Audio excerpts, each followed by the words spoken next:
Hey guys, tonight we step into the dense, humid jungles of Mesoamerica, where the echoes of a civilization long past whisper through the leaves and the stones beneath your feet, seem to carry secrets.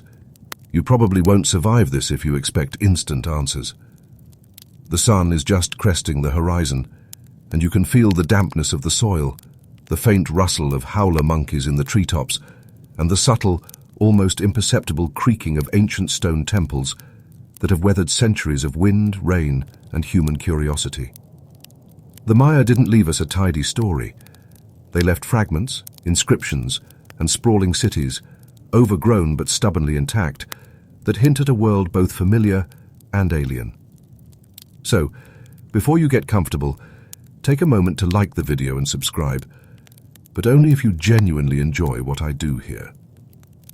And while you're at it, drop your current location and local time in the comments. It's fascinating to see where in the world people are tuning in from, imagining themselves in the shadows of pyramids that rose thousands of years ago. Now, dim the lights, maybe turn on a fan for that soft background hum, and let's ease into tonight's journey together. You find yourself walking along a narrow, uneven path that threads through dense vegetation, the kind of path that only locals, or the bravest researchers, might know.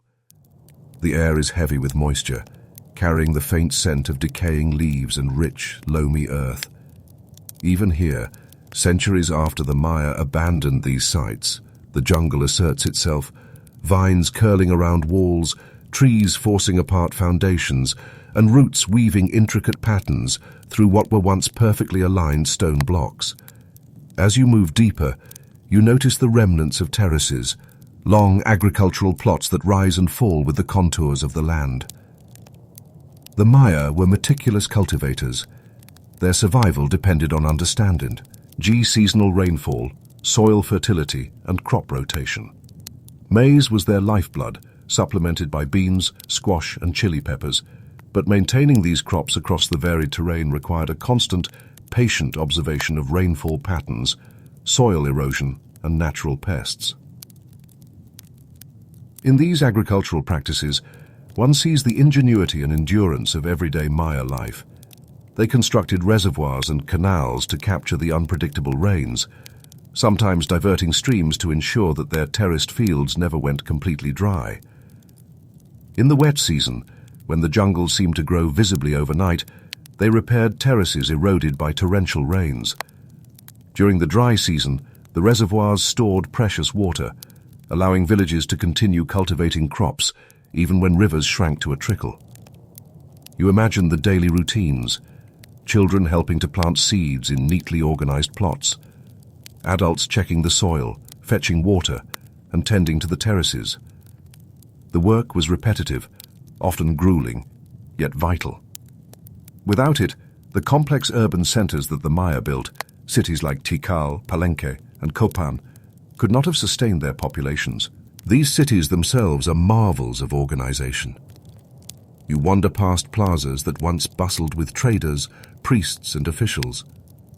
Stone carvings depict rulers in elaborate regalia, scenes of rituals, and accounts of victories and sacrifices. These glyphs are among the few concrete glimpses into Maya political life, yet they offer only fragments of the broader picture. The city layout reflects social hierarchies and cosmological beliefs, temples and pyramids oriented to celestial events, ball courts nestled near administrative centers, and residential compounds spread in relation to family lineage and occupation. Every stone tells a story, yet much of the narrative is missing. You notice, as you run your fingers along the carved stucco, the erosion from centuries of wind and rain, and the slight crumbling that obscures once vivid details. Here, history is tactile, layered with time, and in need of careful reconstruction. In your mind, the voices of the past echo faintly through these ruins.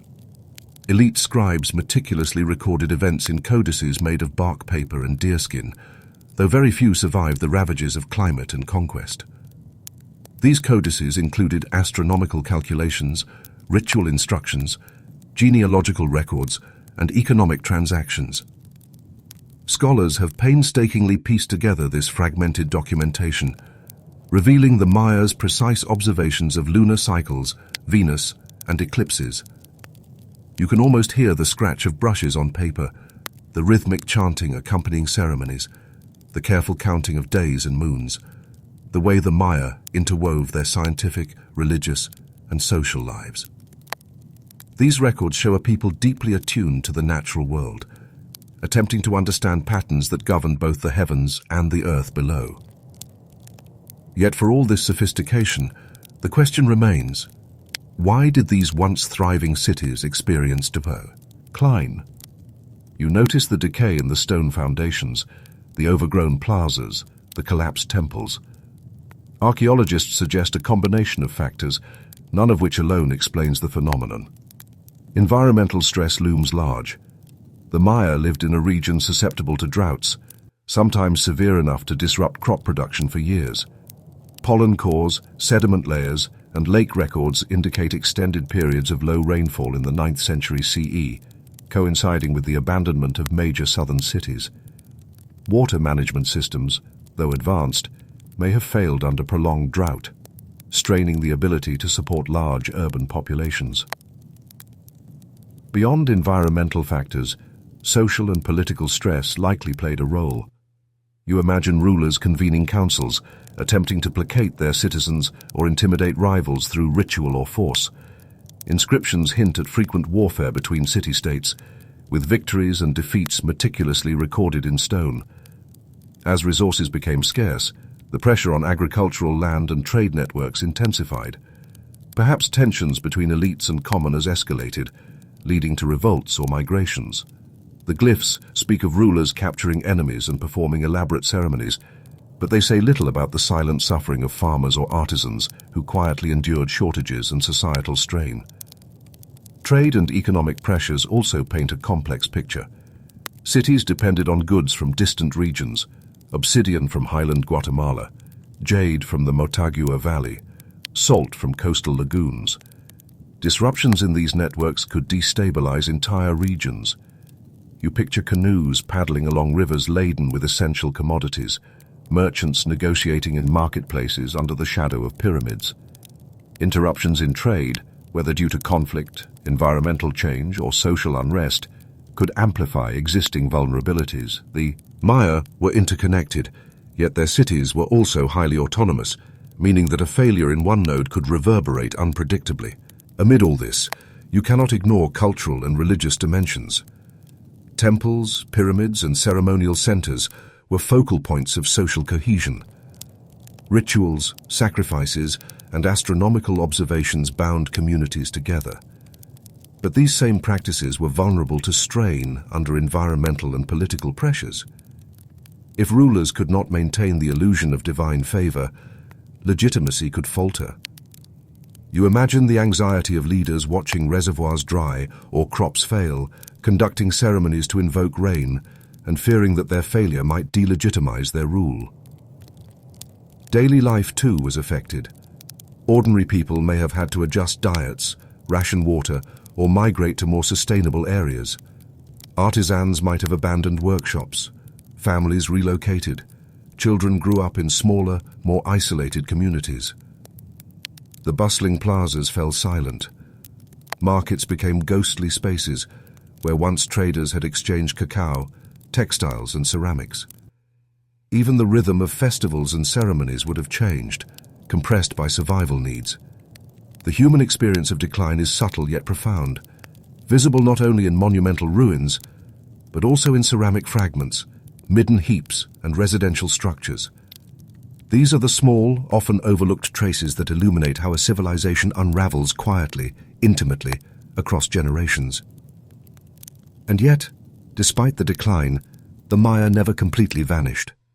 Northern cities like Chichen Itza, Mayapan, and Uxmal experienced resurgence, demonstrating adaptation to changing circumstances. Agricultural techniques evolved, new trade connections were established, and cultural practices endured. In this continuity, you see resilience, a civilization adapting to environmental pressures, social reorganization, and shifting political landscapes. You step carefully over the moss-covered stones and feel a faint pulse of history that survived drought, a warfare and colonial disruption. The ruins are not merely remnants, they are touchpoints for understanding human perseverance, adaptation, and fragility. But even as you absorb these details, questions linger. How did the interplay of environment, politics, and culture precisely unfold to reshape the Maya world? Which decisions accelerated decline, and which offered pathways of survival? The evidence is fragmentary, tantalizing, and sometimes contradictory. As you gaze at a crumbling temple doorway, with faint glyphs etched into the lintel, you sense both the ingenuity and the vulnerability of the Maya. They observed the stars, managed complex cities, and built enduring monuments. Yet the precise combination of factors that led to the widespread abandonment of their southern centers remains partially unresolved, a puzzle that continues to invite study, speculation, and imagination. And so, as you step back from the ruins, brushing damp leaves from your path, you carry with you the awareness that history is neither tidy nor absolute. The Maya left clues scattered through stone, soil, and surviving texts, but they left no simple explanation. What you know is layered with uncertainty, every detail pointing to a civilization remarkable for its complexity, yet as human and vulnerable as any other. And perhaps, as you imagine future generations wandering these same paths, you wonder, what will they reconstruct from the fragments you leave behind? How much will survive, and how much will remain forever shrouded in mystery, waiting for someone like you to ponder it under the humid canopy of time? Why was Roman concrete so strong? Imagine standing on the edge of a Roman harbor, the sea stretching endlessly before you, lapping gently against massive stone piers. You hear the faint slap of waves and the creak of wooden scaffolds supporting partially submerged construction. Saltwater corrodes, wind scours, and yet these structures endure 2 millennia later, remarkable in their resilience. How did the Romans build something that resists the relentless forces of nature so effectively? You step closer, brushing your fingers along the surface of the massive blocks. Unlike modern concrete, which can crumble after decades, these ancient piers, aqueducts, and amphitheaters remain intact. Their secret lies in a carefully balanced combination of materials, chemistry, and construction methodology woven into the daily labor of thousands of workers. Roman concrete, or opus caementitium, was fundamentally different from the Portland cement we use today. It was a mixture of lime, volcanic ash known as pozzolana, and aggregates such as small stones or broken bricks. The proportions mattered deeply, and the Romans learned through centuries of experimentation and careful observation how to balance chemical reactions with mechanical stability. The pozzolanic ash was not merely a filler, it engaged in a chemical reaction with lime and water, forming bonds that grow stronger over time rather than weaker. You can imagine Roman engineers quietly noting how a particular mix held up in winter rains, in the tides, and in the scalding summer sun, refining ratios incrementally, building on experience, and passing knowledge from master to apprentice. Construction sites were enormous logistical hubs. You walk through a hypothetical Roman harbor project, where teams of laborers move quarried stones from inland to the coast via wooden sledges and oxen, the air thick with dust and the tar. Nang of lime. Others fetch water from cisterns, mixing it carefully into the lime and pozzolana mixture. Supervisors, often skilled engineers trained in mathematics and geometry, oversee the pouring of wet concrete into wooden forms. You might hear the rhythmic pounding of tamping tools, used to eliminate air pockets and compact the mixture, while others check the alignment with plumb lines and simple levels. The work is repetitive and labor-intensive, but each action has been optimized over generations. Even minor errors could compromise the structure, especially in marine environments where waves and saltwater pressure are constant threats. You notice that Roman builders often incorporated broken bricks, tiles, or tuff as aggregate. These inclusions weren't random. They added tensile strength, reduced shrinkage, and allowed the mixture to cure in place rather than needing long drying times. In some coastal constructions, volcanic rocks were used because their porous nature reacted with lime and water to form additional binding minerals. The Romans observed this empirically. They didn't have modern chemistry, but they had keen eyes, hands attuned to the material's feel, and a memory of structures that survived decades versus those that cracked. Every harbour pier and aqueduct was a learning experiment, accumulating insights that became standard practices across the empire. Transport of materials itself required meticulous planning. Pozzolana came primarily from the volcanic regions near Naples and the Bay of Pozzuoli, and moving tons of ash to distant construction sites demanded fleets of carts, pack animals, and barges. Lime had to be slaked carefully.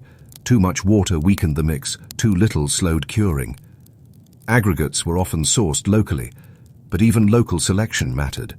Certain stones fractured under stress, others reacted poorly with lime. You can see Roman foremen checking the weight and texture of each piece, understanding not just composition, but the behavior of the entire mixture over time. The quality of the final concrete was intimately tied to these micro-decisions, made daily in the heat of laborious work. Once poured, the concrete had to cure under precise conditions. Unlike modern concrete, which sets rigidly in weeks, Roman concrete could continue to strengthen for decades, even centuries, due to ongoing chemical reactions. In marine environments, salt water penetrated the mixture and promoted the growth of new minerals, reinforcing the structure from within.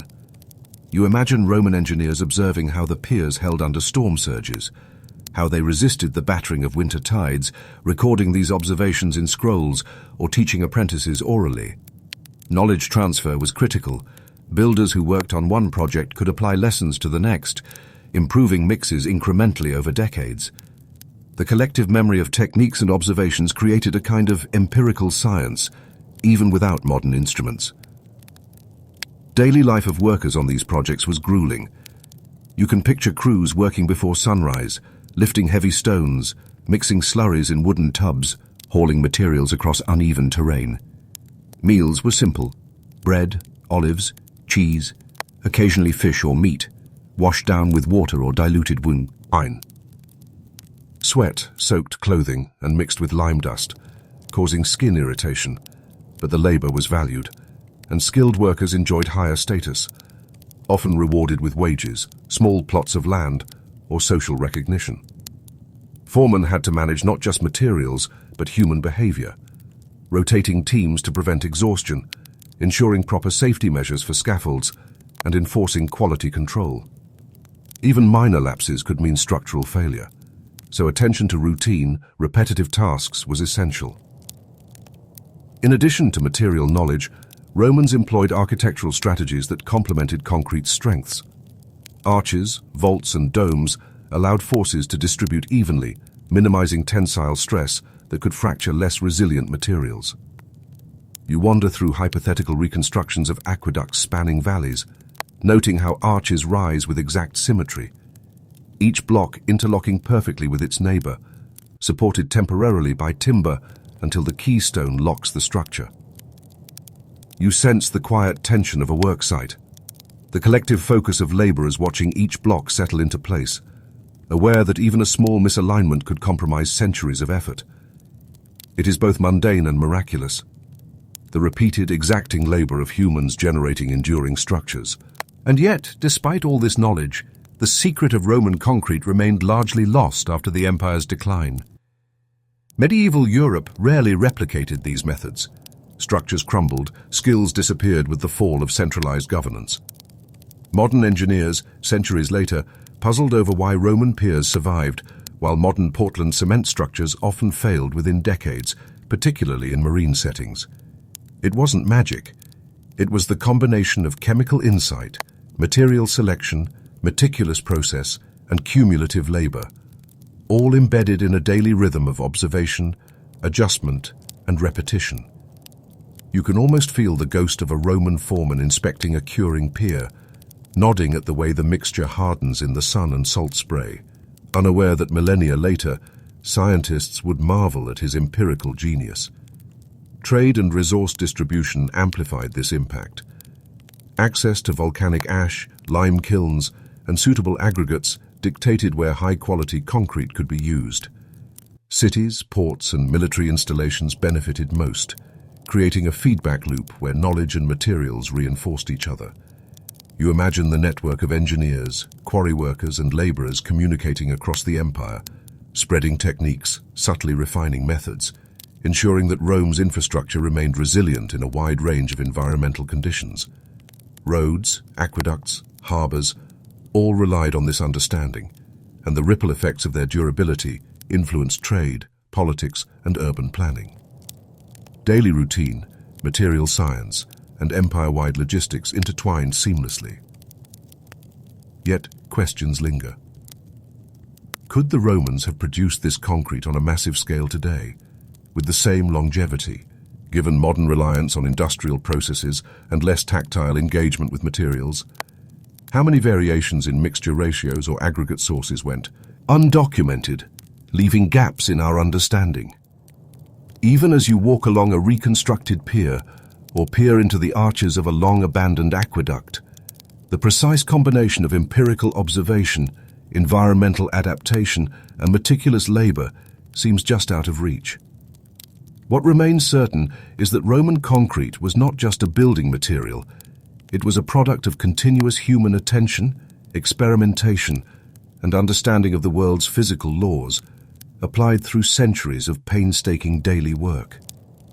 And so, as you step back from the harbor edge, feeling the spray of salt water on your skin and the sun warming the stones, you are left to ponder, how did this combination of observation, labor, and resource knowledge persist for centuries, survive the fall of an empire, and yet remain so enigmatic to the engineers of later generations? What small details, ratios, curing methods, environmental observations, were lost to time, leaving only the enduring monuments themselves as evidence of a civilization's practical genius? What are these Peruvian holes? You find yourself standing on the arid slopes of the Peruvian coastal plains, the wind carrying fine particles of dust and sand across the ochre-colored terrain.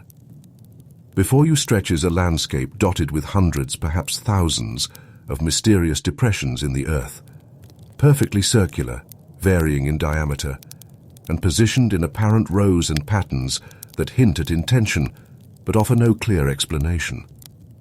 These are the enigmatic Peruvian holes, also called geoglyph depressions in some scholarly works, stretching over coastal valleys and foothills, etched into the desert by hands long vanished. You step closer, feeling the dry, gritty soil crunch beneath your sandals, noting how each depression has slightly sloped sides, carefully carved edges, and signs of erosion that belie their immense age. The sun warms your back as you trace the outlines with your eyes, and the magnitude of human labor required to create even one of these features begins to sink in. Scholars have suggested that the holes were created for agricultural purposes, and the logic holds when you consider the ingenuity of Andean civilizations in arid environments. The holes could function as micro-reservoirs, capturing morning dew and channeling scarce rainfall into localized planting pits. You imagine people hauling buckets of water, distributing it carefully across the depressions, each action aimed at maximizing survival in a landscape that offered little natural abundance. Alternately, some depressions might have been used for storage of organic materials, such as dried maize, tubers, or fermented beverages, their design protecting contents from pests, sun, and wind. As you crouch to inspect one, small cracks in the soil reveal compacted layers, suggesting repeated use and maintenance over years, perhaps decades. The placement of the holes is not random. Unisetin, Otis alignment along subtle ridgelines and valley floors, patterns that hint at a deep understanding of topography and microclimate. The creators likely observed seasonal winds, sun angles, and drainage patterns to determine optimal spacing. Each depression's diameter and depth may have been dictated by the type of crop or material intended for its use, or by the microenvironment created within its boundaries. You envision early Andean farmers consulting with one another, experimenting with dimensions and arrangements, carefully recording successes and failures in their minds or oral traditions. The repetition of holes across vast landscapes reflects both laborious organization and a shared understanding of environmental constraints. Daily life around these depressions would have been highly structured. You picture communities rising at dawn, fetching water from nearby canals or streams, tending animals, preparing planting pits, and distributing seeds. The work was repetitive, slow, and physically demanding, scraping soil, moving stones, checking moisture levels, and monitoring the impact of wind and sun. Children likely assisted in small ways, carrying light tools or watering containers, while elders observed and instructed, passing down detailed knowledge through observation rather than written records. The landscape itself became a living classroom, where survival demanded not only physical labor, but careful observation of nature, repetition of proven methods, and incremental adjustments over generations. Material culture was modest yet functional. Tools included wooden sticks, stone scrapers, and perhaps reed brushes to manage soil. Labor was coordinated with social obligations. Families, clans, or labor groups may have contributed to collective projects, with a clear understanding that cooperative effort enhanced survival. You imagine small ritual acts accompanying work, offerings of maize or ceremonial gestures to bless the land, invoking the favor of spirits or deities believed to inhabit the surrounding desert and hills. These actions, while subtle, reinforced social cohesion and a sense of purpose, embedding cultural meaning into what otherwise appears to be purely practical engineering. Seasonal patterns dictated much of the work. During the brief rainy season, you can picture farmers and laborers carefully monitoring water accumulation, reinforcing embankments, and preparing the holes for planting or storage. In the dry season, maintenance became crucial, clearing debris, repairing erosion, and ensuring that each depression retained its intended shape and function. The rhythm of life was synchronized with environmental cycles, requiring patience, attentiveness, and the steady repetition of tasks that might seem mundane to an outsider, but were vital for survival. Observing this, you realize that the holes are not merely isolated anomalies. They are the result of centuries of accumulated knowledge, labor, and adaptation to an unforgiving landscape. Yet despite extensive study, the exact purpose of these holes remains ambiguous. Some researchers propose ceremonial or ritualistic functions, suggesting that they could have served as markers for astronomical events, territorial boundaries, or sacred spaces. You imagine gatherings where the alignment of the holes corresponded to solstices, equinoxes, or the rising of particular stars, with priests or community lead, observing from elevated positions. Alternatively, the holes might have been symbolic, perhaps commemorating ancestors, marking burial sites, or delineating socially significant areas. Artifacts are scarce, leaving interpretations largely speculative, but the careful geometric patterns suggest intention beyond mere subsistence. Whatever their primary use, the holes testify to a deep integration of daily life, labor, and cosmology. Transport and labor organization would have been substantial. Even creating a single depression required clearing rocks, leveling soil, and potentially lining the pit with protective materials. Multiply this by hundreds or thousands of holes, and you begin to grasp the monumental coordination required across communities. Such projects were likely spread over generations, with knowledge passed down orally, codified in memory, or communicated through subtle design conventions. The resulting landscape, when viewed from above or from surrounding hills, presents a tapestry of human effort, a visual record of persistence, adaptation, and ingenuity. Each hole, though small individually, contributes to a larger narrative of environmental mastery and social collaboration. Interpreting these features today, archaeologists rely on soil analysis, pollen sampling, and comparative studies of contemporary or historically documented agricultural practices. Excavations sometimes reveal layers of organic matter, indicating repeated use for crops or food storage. Variations in depth and width suggest experimentation, optimization, and perhaps adaptation to microclimates. Yet without written records, certainty remains elusive. You imagine early researchers brushing away dust and sand, recording meticulous measurements, photographing depressions, and speculating about social structures that no longer exist, attempting to piece together the intentions of Pia. Long gone. Every hypothesis carries weight, yet none can fully capture the lived experience embedded in the holes. As you step back and gaze over the landscape, the interplay between human ingenuity and environmental constraint becomes clear. The holes are functional, yet aesthetically compelling, practical, yet mysterious.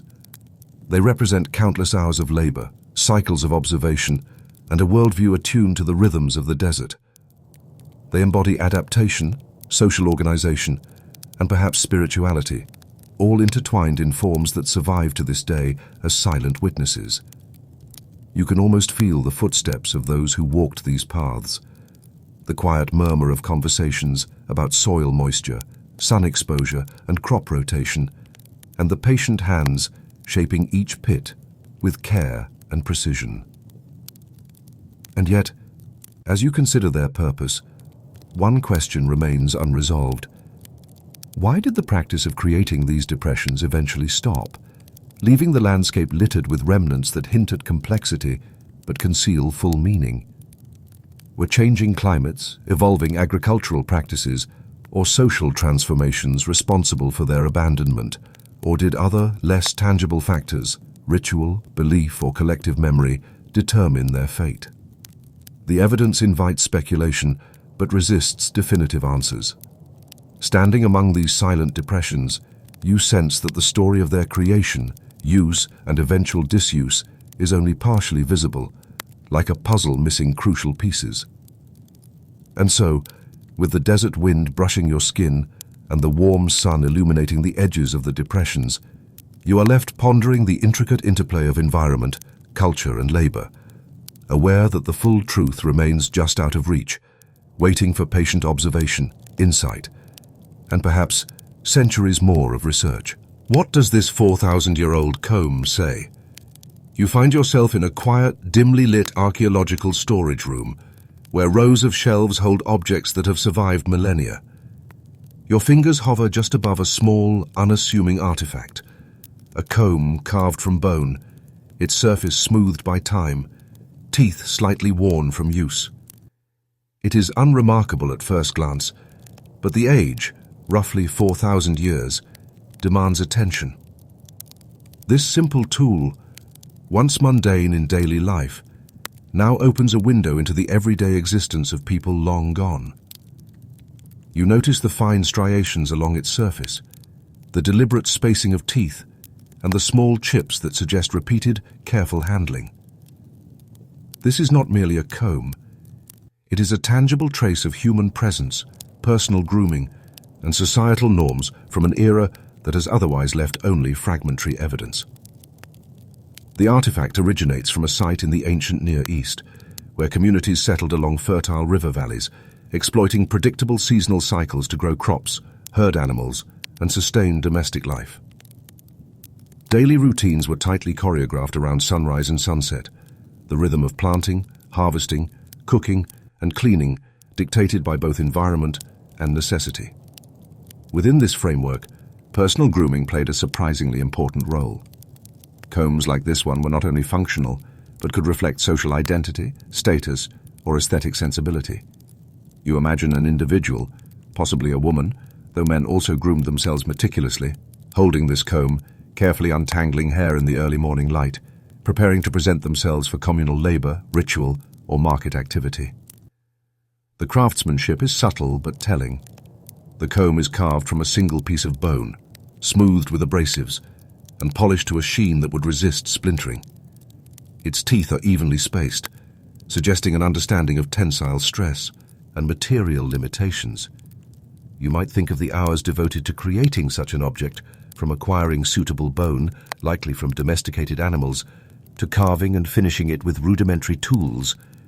The labor required was painstaking, yet standardized enough that similar combs appear in multiple sites across the region, hinting at shared techniques or cultural conventions. In this, you see the intersection of daily necessity and artisanal skill.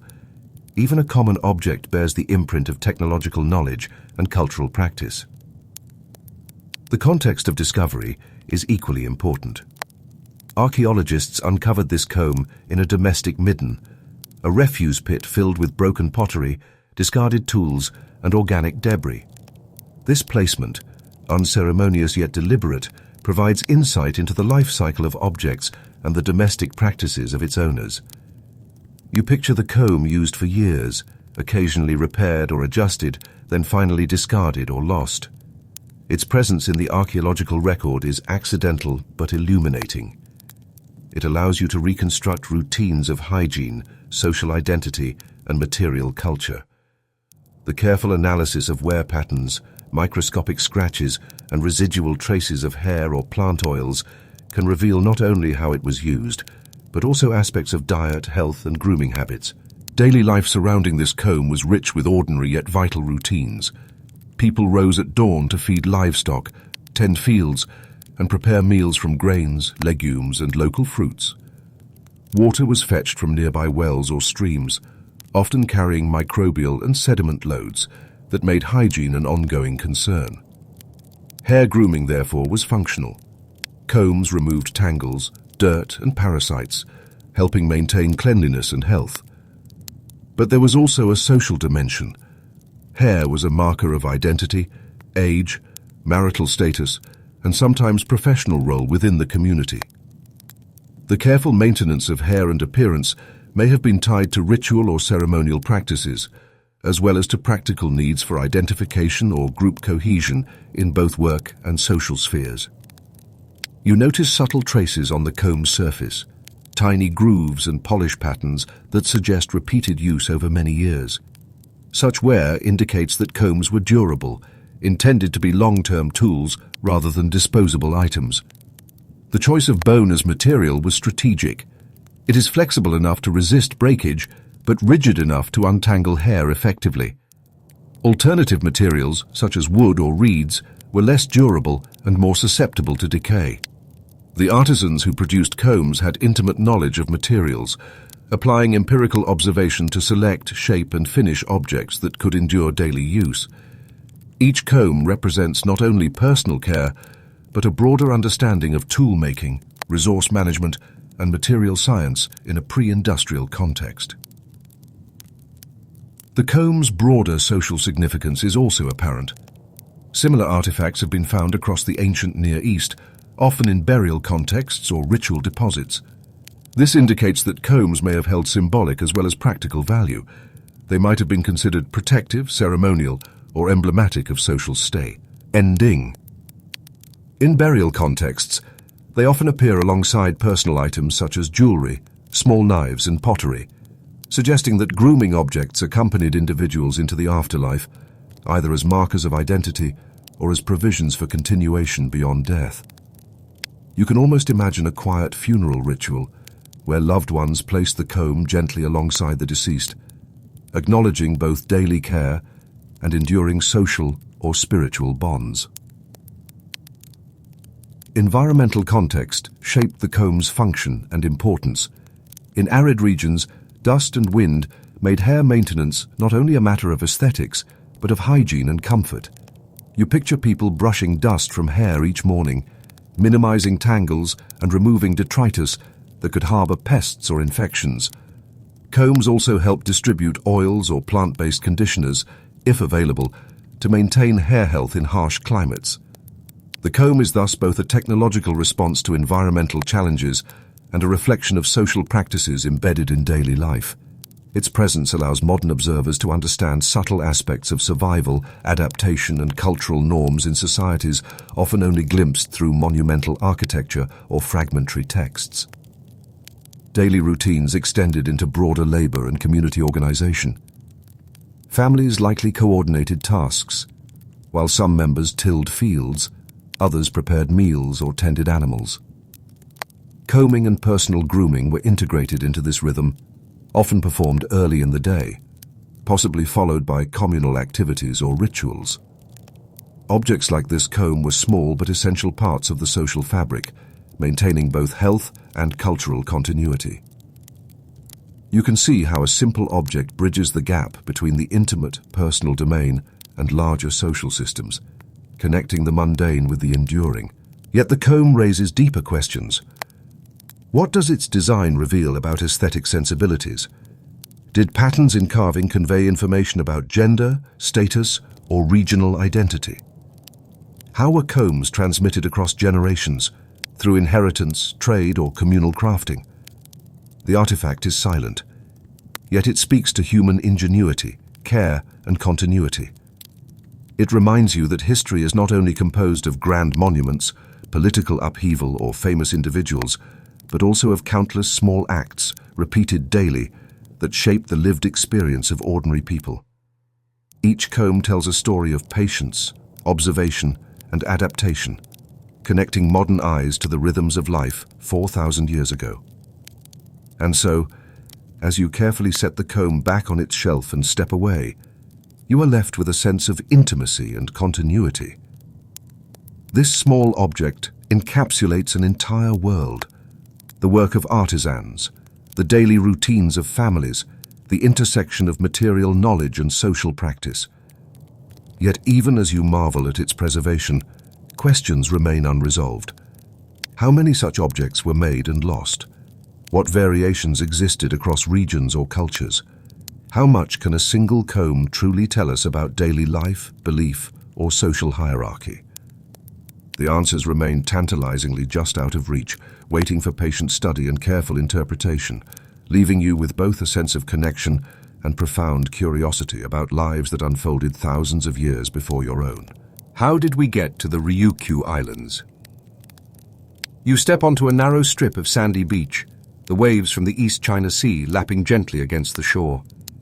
Beyond the sand, low limestone cliffs rise, dotted with small groves of subtropical trees. The Ryukyu Islands stretch out before you, hundreds of small landmasses scattered like stepping stones between Kyushu and Taiwan.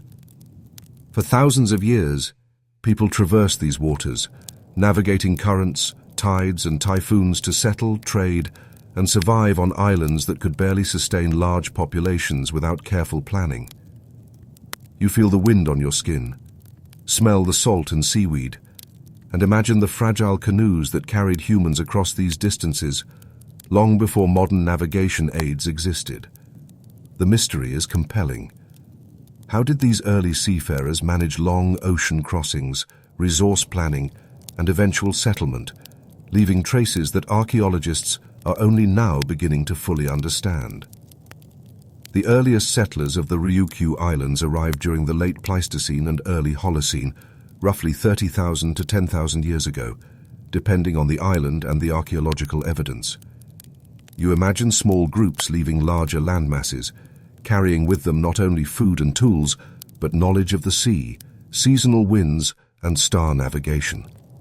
Canoes or simple rafts, perhaps crafted from hollowed logs and tied planks, allowed them to traverse distances that would challenge modern amateurs. You picture families huddled together during storms, paddling steadily through uncertain waters, relying on experience, observation of birds and waves, and the constant vigilance necessary for survival. Each journey was a gamble, yet over generations, these crossings became feasible, repeated, and eventually routine. Daily life in these early island settlements required careful resource management. Fresh water was scarce on many smaller islands, so people collected rainwater in rock depressions, shallow pits, or rudimentary cisterns. You can visualize small communities organizing labor to dig these pits, repair them, and ensure that fresh water remained accessible during dry seasons. Plant cultivation, primarily tubers, grains, and leafy vegetables, had to be adapted to shallow soils and limited arable land. Fishing and shellfish gathering supplemented plant foods, while seabird eggs, small mammals, and foraged fruits provided seasonal variety. You imagine early settlers walking along reef flats, observing tides, marking safe routes, and timing harvests carefully to maximize food availability while minimizing risk. The development of maritime technology was crucial. Canoes were not merely vessels, they were extensions of human survival. You can see craftsmen selecting sturdy timber, hollowing it carefully, shaping it to balance buoyancy and stability. Paddles were carved, lashings prepared from plant fibers, and simple sails sometimes fashioned from woven reeds. Knowledge of currents, tides, and seasonal wind patterns accumulated over generations, passed orally or through shared practice. Children learned from elders, practicing balance, reading the waves, and understanding how the moon and stars could guide them. Every voyage carried the risk of capsizing, of misjudging the weather, or of misreading subtle environmental signals. Yet repetition built both confidence and survival skills. Island life imposed social and organizational structures. Settlements were small, often clustered near freshwater sources or sheltered coves. Families coordinated labor for building shelters, cultivating crops, fishing, and gathering materials for tools. Seasonal festivals and communal activities reinforced group cohesion, crucial for survival in isolated settings.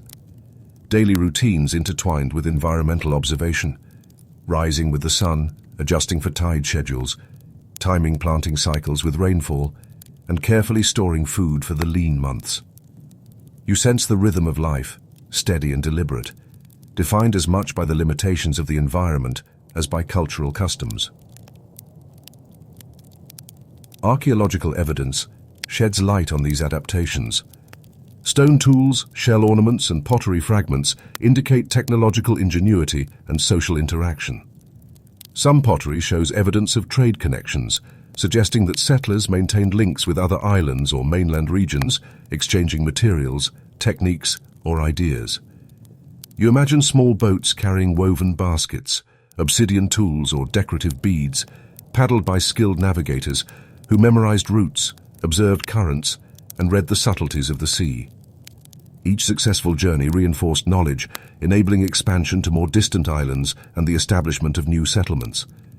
Even small miscalculations could have catastrophic consequences, emphasizing the skill and attentiveness required for these early maritime societies. Environmental adaptation was ongoing. Typhoons, unpredictable storms, and occasional droughts demanded flexible strategies. Communities reinforced shelters, secured canoes, and stored extra food before storm seasons. You can picture families huddled together during heavy rains, observing the sky and sea, learning to read subtle cues for safe harbor. Planting schedules were adjusted to accommodate rainfall variability, and fishing strategies modified according to shifting currents or fish migration patterns. Even mundane tasks, fetching firewood, maintaining stone terraces, or repairing nets, were shaped by the need for resilience and continuity. These practices illustrate the subtle intelligence embedded in ordinary routines, the way small, repetitive acts of care and observation ensured survival in a challenging environment. Trade and communication networks expanded over time. Artifacts show evidence of exchange between islands and with mainland Asia, suggesting that settlers were not isolated, but part of wider systems. You imagine groups sending small fleets of canoes along predetermined routes, carrying pottery, tools, and food items. Knowledge transfer included not only material goods, but navigation techniques, seasonal observations, and social customs. The islands became nodes in a dispersed, interlinked network, where even minor lapses in timing or coordination could disrupt resource flow, demonstrating the delicate balance that governed survival and prosperity. Yet, despite what we know, fundamental questions remain. How did settlers initially discover the most suitable routes?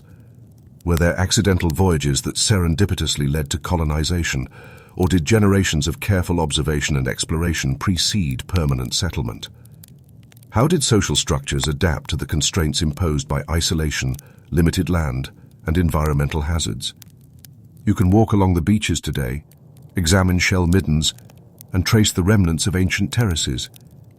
But the human experience of those first voyages, the fear, the ingenuity, the repeated trials, remains largely hidden.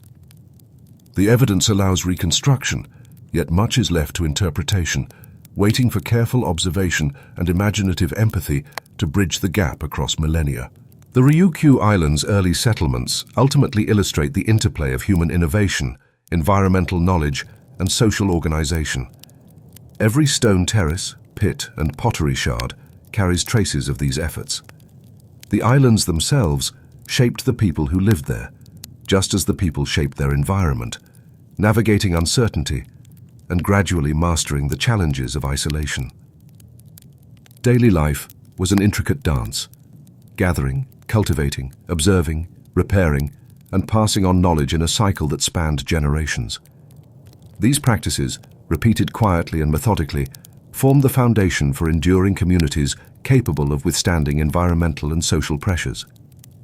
And yet, as you gaze over the scattered islands, the question persists. How much of the initial discovery, the precise methods of navigation, and the reasoning behind settlement choices remain lost forever? Which innovations were accidental, which deliberate? How did early travelers interpret subtle environmental cues to make life-or-death decisions over open water? Standing on the beach, with the waves whispering against the shore and the wind tugging at your clothing, you are left with both admiration and curiosity. The Ryukyu Islands story is incomplete, revealing human persistence, ingenuity, and the enduring mystery of how we first reached and thrived upon these remote patches of Earth, waiting for future exploration to illuminate the gaps in our understanding. What did ancient perfume smell like? You step into a warm, dimly lit chamber where the air carries faint, lingering traces of essential oils, resins, and herbs long used by people in antiquity. You imagine reaching out to touch the small ceramic vessels, flasks, and alabaster jars carefully excavated from tombs and domestic sites across Egypt, Mesopotamia, and the Mediterranean. They are unassuming objects, but each once contained complex blends of fragrances that were integral to daily life, ritual, and social identity. The scents themselves are largely lost to time, but through analysis of residues, texts, and ethnobotanical studies, you can reconstruct the olfactory world of ancient civilizations and gain insight into the lives of those who used them. Perfume in antiquity was not merely cosmetic. You imagine an Egyptian priest or noblewoman applying oil and aromatic pastes in the cool early morning, preparing for a day of ceremonies or administrative duties. These scents were believed to connect the individual with divine forces, purify the body, and signal social status. Materials included fragrant resins like frankincense and myrrh, aromatic woods such as cedar, flowers like rose and lotus, and seeds or spices such as cardamom and coriander. You can almost smell the warmth of honey used as a carrier, the earthy notes of crushed herbs, the subtle sweetness of blossoms steeped in oil, all blended carefully to create pleasing and meaningful fragrances. The process was meticulous. Ingredients were ground, pressed, macerated, and combined according to tradition, regional preference, and ritual significance. Daily routines surrounding perfume involved repeated, precise tasks. You picture artisans in workshops, grinding dried flowers into fine powders, soaking resins in warm oils, and straining liquids through woven cloth to remove impurities. The air would have been thick with layered fragrances, some overpowering, others delicate, as mixtures matured over days or weeks. Containers had to be cleaned, ingredients stored properly to prevent spoilage, and tools maintained for repeated use. Knowledge of these processes was often passed orally or through apprenticeship. Manuals existed in some cultures, but most expertise resided in the careful observation and memory of artisans. Each small act, repeated consistently, preserved a tradition that bridged generations. Perfume also reflected social structure. In some cities, only elite members could afford complex blends, while simpler scented oils were available to broader populations. You can imagine a merchant carefully selecting ingredients from distant lands, accounting for quality, potency, and availability, before crafting a batch for a noble household. Trade networks were extensive. Resins came from the Arabian Peninsula and East Africa, spices from India, flowers from cultivated gardens along river valleys. The movement of these ingredients demonstrates both economic sophistication and cultural valuation of scent. Perfume production, in this sense, was a form of organized labor that integrated commerce, craftsmanship, and social hierarchy. The environmental context shaped both production and use. Climate influenced which plants could be cultivated locally and how resins or oils were transported. Hot, dry regions preserved ingredients more effectively, while humid conditions required careful storage in sealed containers. You might picture jars packed in straw or clay vessels buried in cool, dark storerooms to maintain potency. Seasonal harvesting dictated workflow. Flowers collected at peak bloom, resins scraped from trees at precise times of year, oils pressed and filtered to maximize aroma and longevity. Daily life, in this sense, revolved around cycles of observation, quiescence and maintenance, connecting sensory experience with practical survival and economic activity. Perfume also intersected with ritual and religious practice. Temples were fragrant with oils and incense, creating an immersive sensory environment for worshippers. Priests or priestesses might anoint statues, objects, or participants during ceremonies, believing that scent could purify, sanctify, or invoke divine presence. In funerary contexts, scented oils and perfumes were applied to bodies to slow decay and honor the dead. You can imagine the labor involved in preparing these materials. Grinding, mixing, heating, and careful application, all performed in rhythm with ritual schedules and ceremonial priorities. Each act was both mundane and sacred, blending daily practice with symbolic meaning. Scientific study has revealed fascinating details about composition and technique. Residue analysis shows that ancient perfumes were often complex mixtures, combining volatile and non-volatile components to create fragrances that evolved over time. Some formulas included fixatives, like animal-derived ambergris or plant resins, that slowed evaporation and stabilized aroma. Others used solvents, such as wine or vinegar, to extract essential oils more effectively. You picture artisans experimenting with proportions, adjusting mixtures for desired intensity, longevity, and effect. The work was empirical, attentive, and iterative, guided by sensory perception as much as by tradition. Observing these residues today allows us to reconstruct not just the smell, but the labor, knowledge, and subtle judgments embedded in daily practice. Perfume also had practical implications beyond fragrance. Oils helped protect skin from sun, wind, and insect bites. Herbs added antiseptic or therapeutic qualities, and aromatic materials could mask odors in crowded urban environments or during travel. You can imagine a traveler carefully preparing scented oils before a long journey, knowing they would, to provide comfort, signal identity, and even serve as a form of protection. Socially, fragrance communicated status, taste, and sometimes political allegiance. A single individual's blend could signal membership in a particular court, priestly order, or trade network. Daily life, therefore, incorporated scent in ways both ordinary and extraordinary. Yet despite these insights, much remains unresolved. Which formulas were considered standard versus experimental? How did regional preferences, trade fluctuations, and environmental changes alter recipes over centuries? What did perfume smell like in the hands of a laborer, a merchant, or a high priest? Differences that may have carried subtle social cues lost to modern interpretation. You can walk through museums, examine residue samples, and read ancient texts, but the full sensory experience remains tantalizingly elusive. The artifacts and written records are fragments, echoes of a world constructed around smell, care, and observation, waiting for patient reconstruction and imaginative empathy. As you set down a small jar of scented oil and breathe in the faint trace lingering in the air, you sense the interplay of labor, environment, and culture embedded in each preparation. Daily repetition, meticulous observation, and social context all converge in this small, fragrant artifact.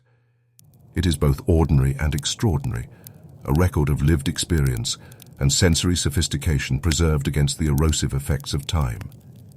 And yet, as you step back and consider the limitations of modern reconstruction, the question lingers.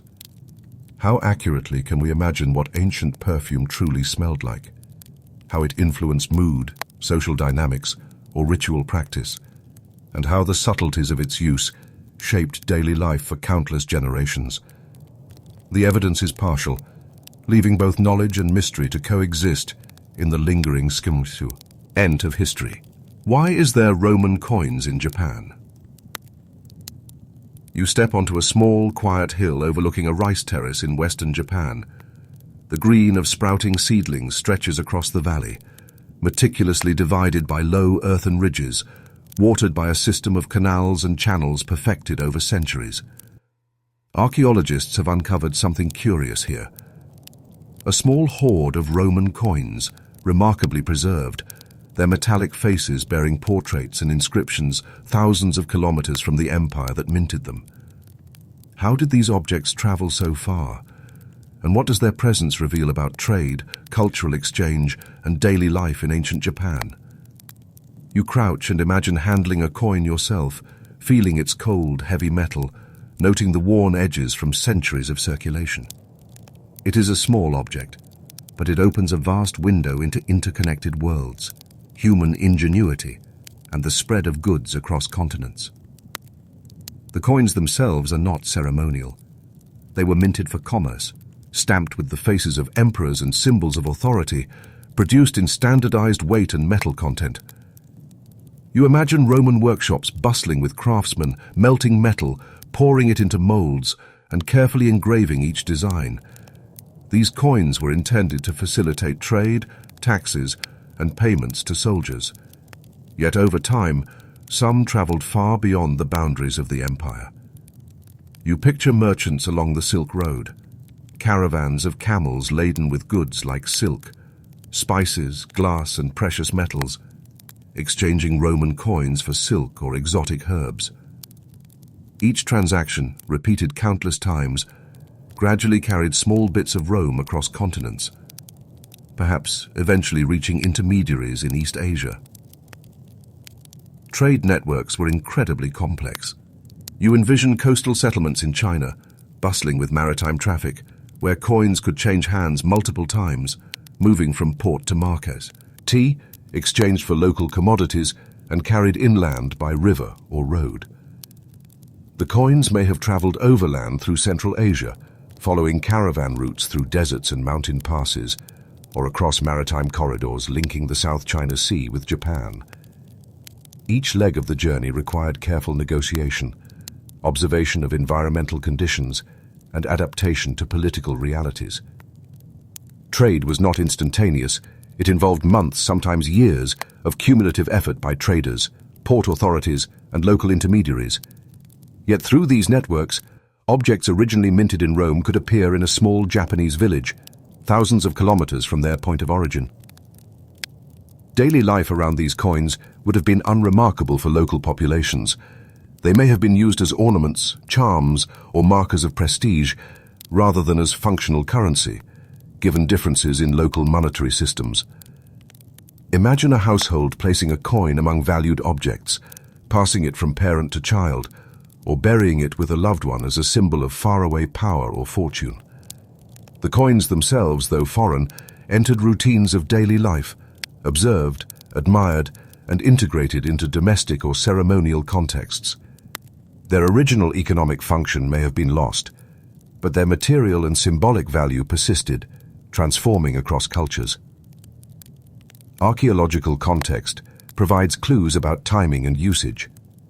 Coins are often found in layers associated with late Yayoi or early Kofun periods, suggesting they arrived via indirect trade networks rather than direct Roman contact. You picture a farmer noticing a shiny object among river stones, a merchant bringing rare items to a market, or a burial prepared with exotic objects to demonstrate status or connection to distant lands. Each scenario reflects how small, portable artifacts integrate into human behavior, social practices, and daily life. The coins themselves are evidence of cultural permeability, the subtle ways global connections were made long before modern transport and communication. Material analysis of the coins reveals information about metallurgy, circulation, and authenticity. You can imagine specialists carefully examining wear patterns, traces of corrosion, and alloy composition. The coins were primarily silver and bronze, sometimes debased over centuries of economic fluctuation. Their survival through long journeys reflects both the durability of materials and the care of human handlers. You picture merchants weighing coins, testing them for quality, and choosing carefully which items to exchange, demonstrating both economic prudence and empirical knowledge embedded in trade practices. Every coin represents layers of human observation, judgment, and repetition across both space and time. Environmental conditions shaped their survival and eventual discovery.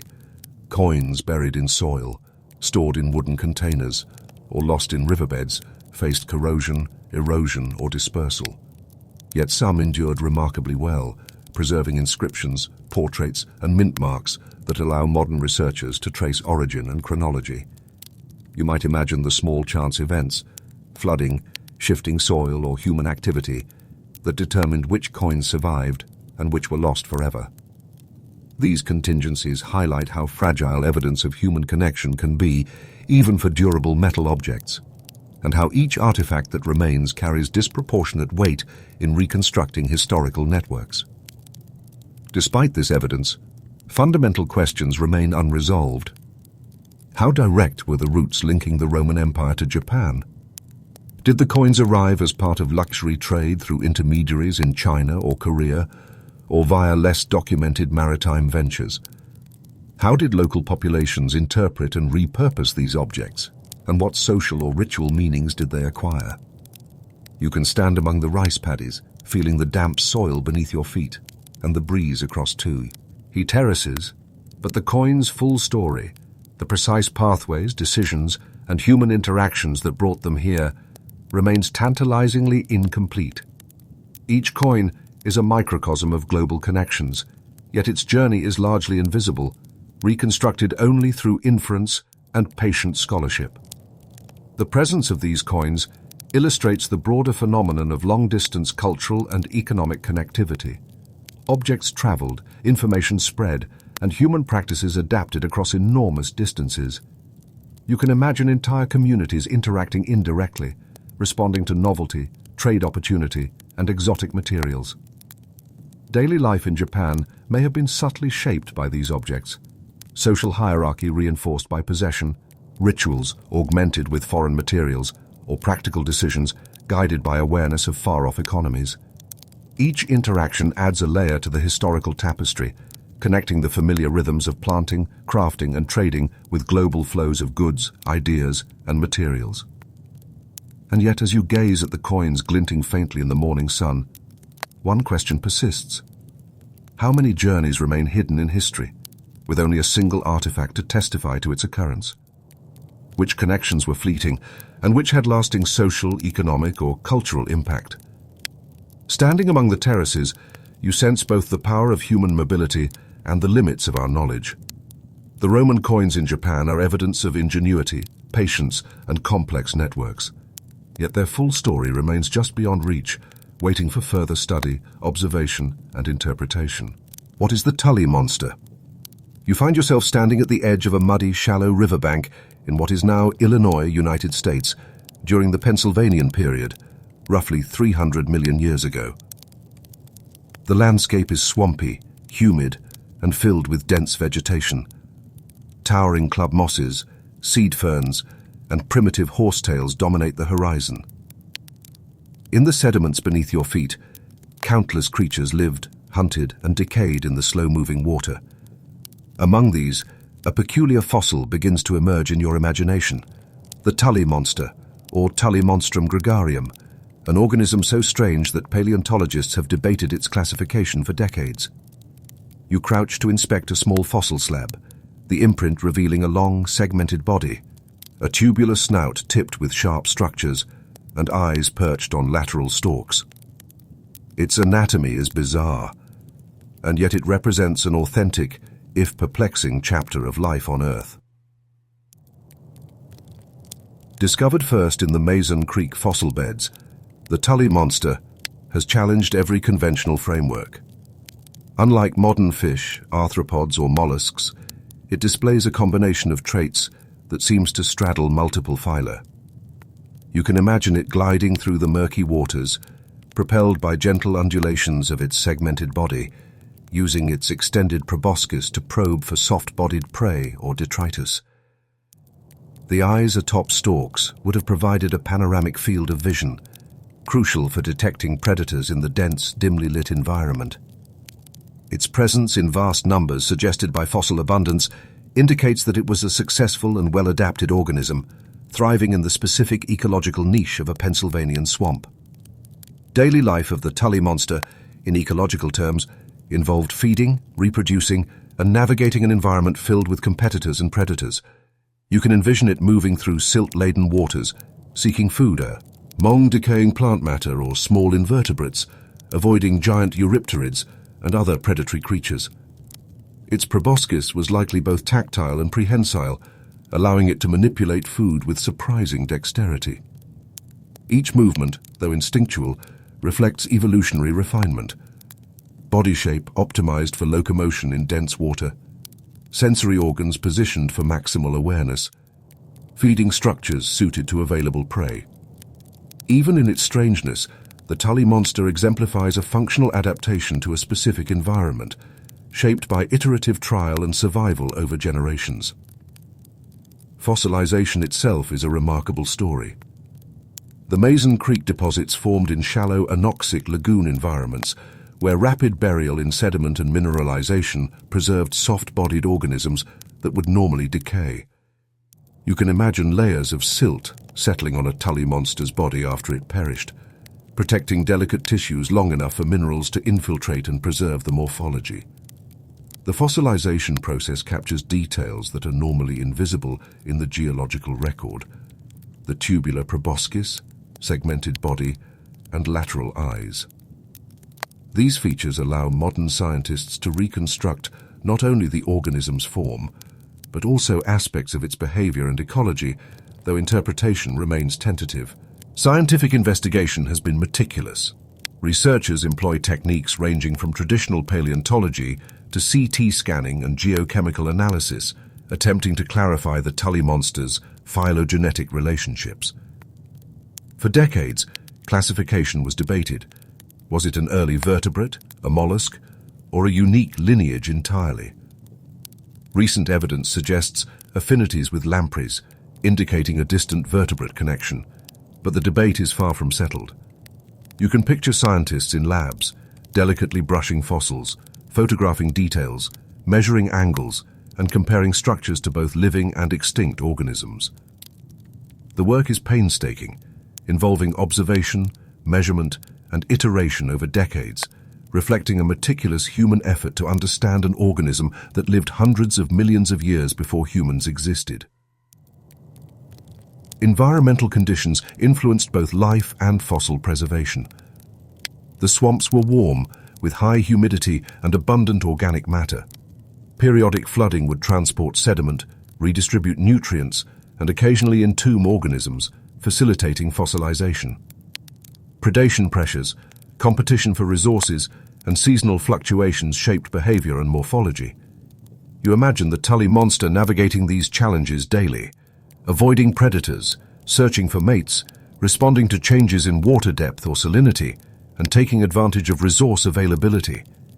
Every small interaction, repeated across countless generations, shaped the species' evolutionary trajectory. The rarity of soft-bodied fossil preservation means that even abundant species, like the Tully monster, leave a fragmentary record. You imagine many more individuals decomposing without trace, their lives invisible to the paleontological record. What survives are exceptional circumstances: rapid burial, mineral infiltration, and subsequent discovery millions of years later. This selective preservation reminds you that history, whether human or natural, is incomplete, contingent, and often preserved only in glimpses. Each fossil, therefore, carries both evidence and mystery, offering a window into ancient life while leaving gaps that challenge interpretation.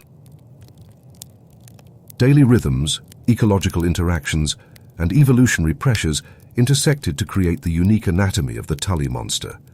Its segmented body suggests locomotion that minimized energy expenditure, its proboscis adapted for precise manipulation of prey, and its lateral eyes allowed constant surveillance.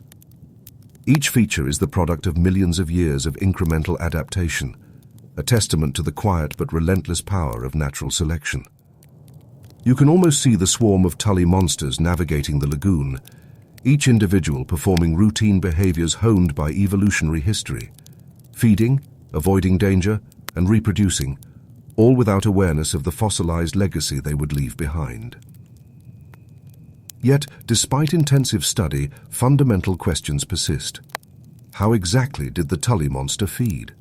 What were its reproductive behaviors? How did it interact with coexisting species? Fossils provide snapshots, but not the full dynamics of life. You can examine shapes, proportions, and sediment context, but behavior and ecology are inferred rather than directly observed. Even classification remains tentative, highlighting the limits of scientific reconstruction. Standing over a slab of rock containing a fossil, you feel a mixture of awe and humility, realizing that some aspects of history, deep history, far predating human civilization, remain tantalizingly incomplete.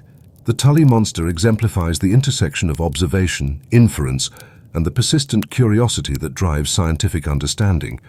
Fossil preparation, analysis, and debate mirror the incremental learning seen in human history. Careful documentation, hypothesis testing, and cumulative knowledge. Every researcher who has handled, measured, and photographed a fossil contributes to a dialogue that spans decades. Like other historical investigations, understanding the Tully monster requires patience, attention to minute detail, and acceptance that some questions may never be fully resolved. And so, as you stand on the riverbank, imagining the swampy waters and the swarm of bizarre, soft-bodied creatures, one question remains. What other life forms, equally strange and enigmatic, once thrived in ecosystems now lost to time, leaving only fragments to hint at their existence? Each fossil slab, each enigmatic imprint, is both revelation and mystery, a reminder that the natural world, like human history, is a tapestry woven from repetition, observation, and persistence, with gaps that challenge understanding and fuel continued inquiry. What happened to ancient Maya? You step through a thick canopy of rainforest, humidity clinging to your skin, the air dense with the scents of wet leaves, decaying wood, and tropical flora. Towering limestone structures rise through the green, their jagged tops eroded by centuries of rain and wind, partially hidden by creeping vines and moss. These are the ruins of the ancient Maya civilization, remnants of a world that thrived in what is now southern Mexico, Guatemala, Belize, and Honduras. You notice staircases carved with precision, plazas that once echoed with ceremonial chants, and the faint traces of painted stucco on walls. And yet, despite the scale and sophistication of these cities, a pressing question persists. What caused the widespread decline and abandonment of so many Maya centers during the Terminal Classic period, roughly 800 to 1000 CE? Daily life in Maya cities was structured, complex, and deeply intertwined with environmental and cosmological cycles. You can picture artisans grinding maize with stone manos and metates, preparing dough for tortillas, tamales, and ceremonial offerings. Farmers labored in surrounding fields, constructing terraces, managing water systems, and rotating crops to maintain soil fertility. You feel the heat and humidity, hear the rhythmic pounding of tools, and sense the careful observation required to manage crops in a landscape prone to both droughts and floods. The Maya were attentive observers of their environment, noting seasonal rains, river levels, and solar cycles, and adjusting planting schedules and architectural design accordingly. The urban centers themselves were bustling with activity. Marketplaces thrived with exchange of cacao, textiles, obsidian tools, and salt. Merchants traveled along dirt roads, carrying goods between city-states, negotiating complex social contracts, and maintaining networks of influences. Families participated in communal labor, preparing buildings, maintaining irrigation channels, or creating goods for trade. Ritual activities punctuated daily routines, with priests and elites performing ceremonies at temples, tracking celestial events, and recording time in the intricate Maya calendar. Each day was an interplay of survival, social coordination, and spiritual practice, a rhythm repeated across generations that shaped both the material and cultural landscape. Water management was central to survival. Many Maya cities lacked natural rivers, relying on reservoirs, cisterns, and artificial lakes. You can imagine laborers reinforcing stone-lined depressions, clearing debris, and carefully monitoring water levels, particularly during dry seasons. Failure to maintain these systems could threaten crop production, sanitation, and urban life. Archaeological evidence indicates extensive planning and engineering. Canals, aqueducts, and terraces demonstrate knowledge of hydraulics and soil retention. The precision of these systems reflects iterative experimentation and communal organization, revealing how ordinary labor, repeated daily, sustained complex societies over centuries. Agricultural techniques, while advanced, were vulnerable to climatic fluctuations. Pollen analysis, sediment cores, and isotopic studies reveal periods of prolonged drought coinciding with population decline. You can visualize farmers facing consecutive failed harvests, adjusting planting schedules, rationing stored maize, and attempting to maintain social cohesion amid scarcity. Competition over resources likely intensified conflicts, both within and between city-states. Archaeological records of fortified structures, weapons, and trauma on skeletal remains suggest that social stress compounded environmental stress, creating a feedback loop of instability. Daily life, already labor, intensive, became fraught with uncertainty, forcing constant vigilance and adaptation. Trade and communication networks, once robust, were affected by these pressures. Merchants may have faced declining demand, disrupted routes, or increased risk from conflict. You can picture canoes navigating swollen rivers during rainy seasons, small caravans carrying cacao or jade through contested territories, and local markets adjusting to shortages. Long-distance exchange, which had supported urban elites and artisans, may have faltered, reducing access to essential raw materials. Craft production, which required specialized labor and imported goods, would have been directly impacted, with ripple effects across social and political hierarchies. Socio-political dynamics also contributed to decline. City-states were often governed by hereditary rulers, whose legitimacy depended on ritual performance, military success, and economic management.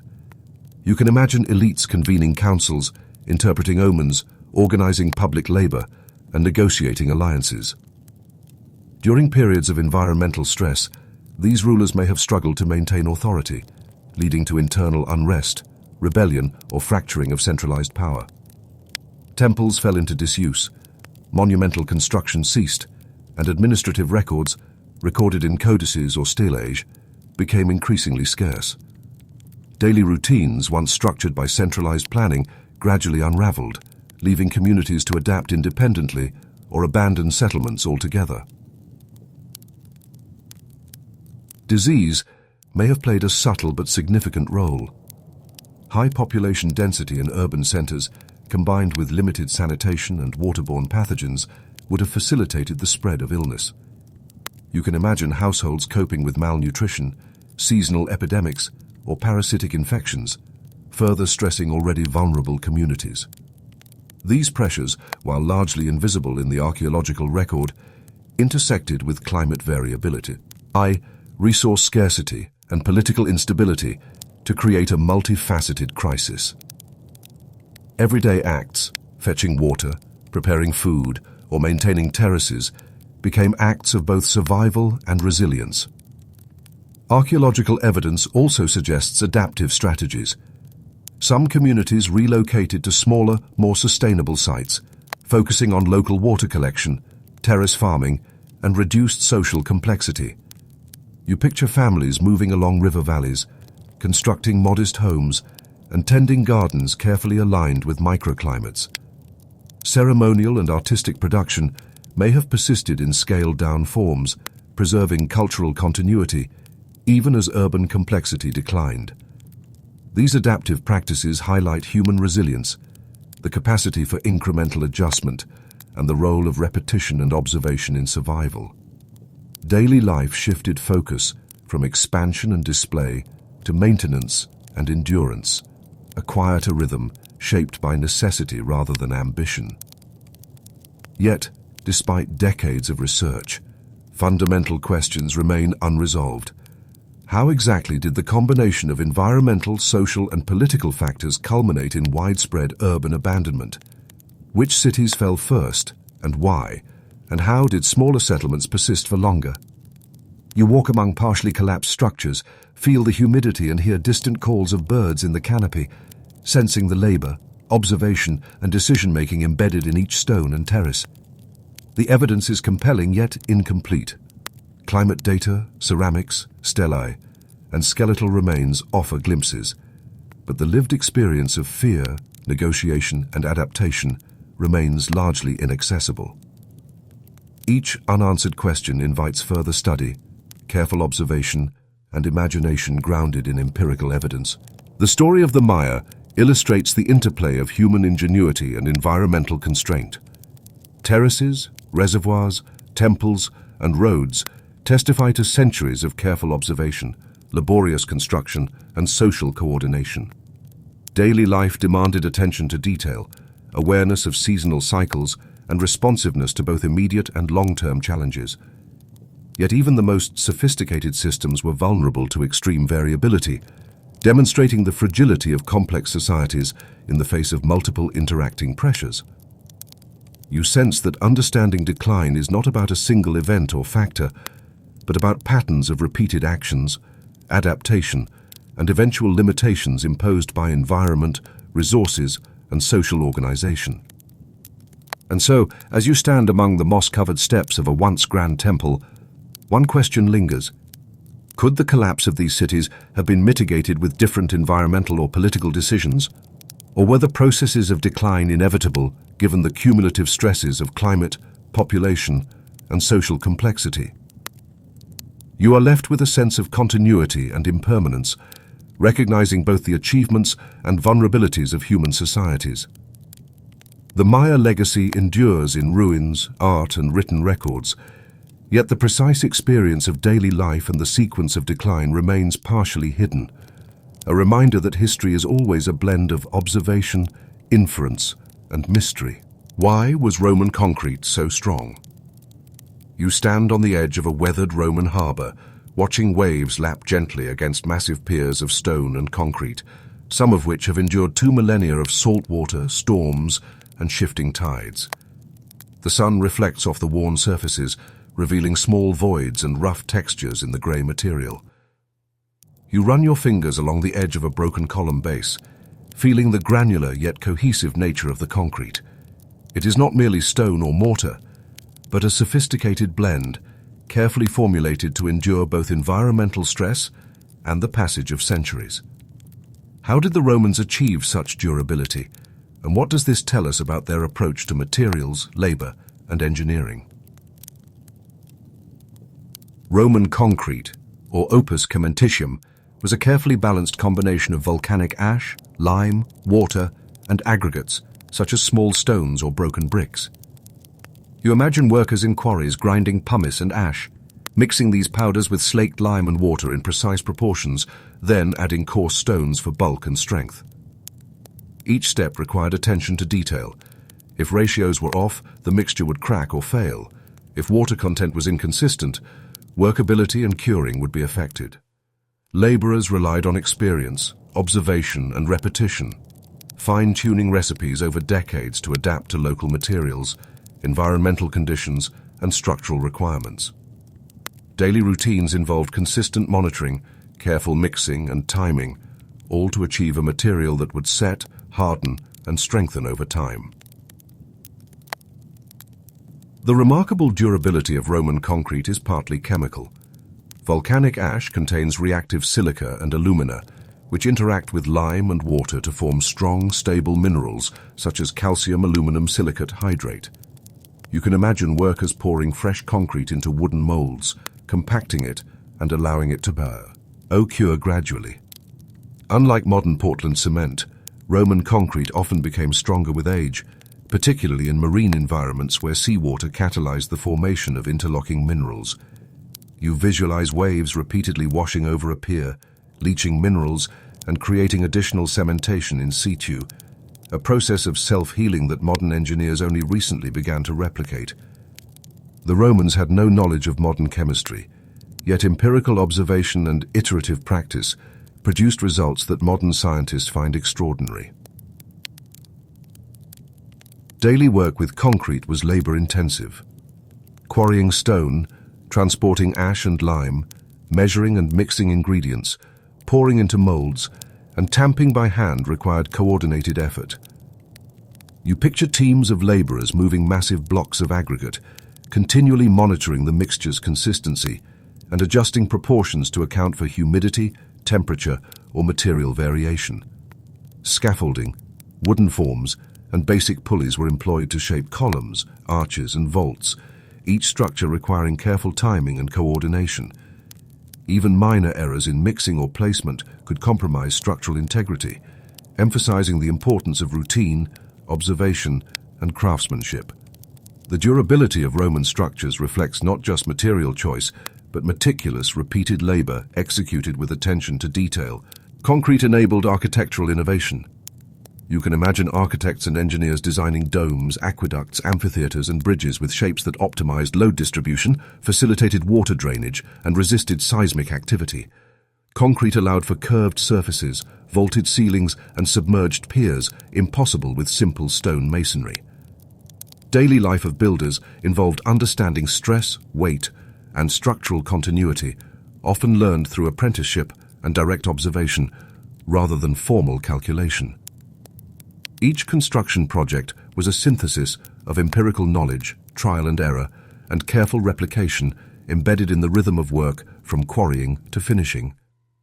The success of Roman engineering demonstrates how materials science, labor organization, and observation can combine to produce enduring results. Marine environments posed particular challenges. You can picture workers building harbor piers, breaking rock to create rubble cores, and layering concrete to form massive walls. Saltwater, waves, and storms would have eroded lesser materials quickly, but Roman concrete incorporated pozzolanic ash, which reacts with seawater to strengthen the mixture. You imagine repeated pouring, compaction, and surface finishing, followed by careful curing while monitoring tides and weather. The result is the iconic longevity of Roman maritime infrastructure, piers, breakwaters, and harbor walls surviving centuries of continuous exposure. This durability, though initially empirical, represents sophisticated understanding of both material properties and environmental interaction. The construction process also relied on careful temporal planning. Concrete does not set instantaneously. It requires days to weeks of gradual curing, during which laborers had to protect the surface, prevent cracking, and allow chemical reactions to stabilize. You can imagine foremen observing color changes, texture, and moisture levels, adjusting work schedules to accommodate temperature and rainfall. Seasonal considerations influenced production, as colder or wetter periods required modifications in mixture or timing. Daily attention to these variables ensured that each structure would endure, reflecting a deep empirical understanding of materials, even without knowledge of chemical mechanisms. Observation, patience, and repetition were the tools of durability. Despite the apparent simplicity of the ingredients, ash, lime, water, and stones, the resulting concrete demonstrates profound practical knowledge. You can visualize engineers comparing proportions, testing mixtures in small molds, and learning from failure. Communities organized labor, managed supply chains, and coordinated tasks to sustain continuous construction over months or years. Ordinary routines, quarrying, grinding, mixing, and pouring, intersected with creative problem-solving, allowing projects of immense scale to succeed. Each day of work contributed incrementally to structures that could endure centuries, a testament to disciplined repetition and human ingenuity. Yet fundamental questions remain. How precisely did the Romans calibrate mixtures for different applications, climates, and exposures? Which techniques were widespread, and which were localized innovations? You stand at the harbor, observing the surviving piers, noting erosion patterns and mineral growths, and realize that the full empirical knowledge, once common among workers, is now partially lost to history. Each surviving structure speaks both to the mastery of past labor and to the gap between ancient practice and modern reconstruction. The combination of observation, repetition, and empirical refinement produced remarkable results, yet the exact details often remain elusive. Roman concrete is thus both ordinary and extraordinary, a material of everyday labor and profound longevity. The daily work of quarrying, mixing, pouring, and monitoring reflects ordinary routines repeated meticulously across generations, while the structures themselves testify to the extraordinary durability achievable through empirical science. You sense the continuity of human effort embedded in each pier, wall, and arch, recognizing that long-lasting results often emerge from patient, repeated attention rather than flashy innovation. And yet, standing in the warm sun, hearing waves lap against time-worn stone, one question lingers. What other lost materials, techniques, or practices once common in daily life could rival or surpass what survives today, hidden in the ordinary labor of past civilizations? What are these Peruvian holes? You walk across the dry, arid terrain of the Peruvian coast, where the soil is sandy, compacted, and interspersed with scattered rocks. Small depressions appear across the landscape, arranged in patterns that hint at deliberate human activity. Archaeologists have called them Peruvian holes, or puquillos in some contexts, mysterious features whose function and origin have been debated for centuries. You kneel beside one, feeling the cool earth at its edges, peering down into the shadowed depths. These holes are not uniform. Some are circular, others elongated, varying in depth from barely a meter to several meters. Their presence invites inquiry into ancient water management, agricultural planning, and daily survival in harsh environments. Many of these holes served as part of ancient hydraulic systems, particularly in arid coastal valleys where rainfall is minimal. You can imagine early engineers digging tunnels, shafts, and reservoirs to channel subterranean water, creating a network that supported both small-scale agriculture and community needs. Laborers would have worked in teams using basic tools, wooden digging sticks, stone spades, and baskets to remove soil. The effort required careful planning, alignment of tunnels, avoidance of collapsing walls, and timing work to correspond with water levels and seasonal variation. Daily routines involved maintenance, clearing debris, monitoring water flow, and adjusting channels to prevent silting or collapse. Agricultural life relied heavily on these features. Farmers planted maize, beans, cotton, and other crops, using irrigation from puquillos or connected canals to sustain growth. You can envision early farmers walking along narrow terraces, checking water distribution, adjusting small gates or channels, and observing soil moisture to optimize planting and harvesting schedules. Seasonal variation dictated labor intensity. Dry months required careful rationing of water, repairs to channels, and monitoring crop stress, while wetter periods allowed less urgent maintenance, but required vigilance against erosion or flooding. Daily life was defined by attention to environmental cues and the careful application of knowledge accumulated over generations. Social organization underpinned these hydraulic projects. Construction, repair, and management of water systems were communal activities, often coordinated by local leaders or specialists familiar with terrain, hydrology, and soil behavior.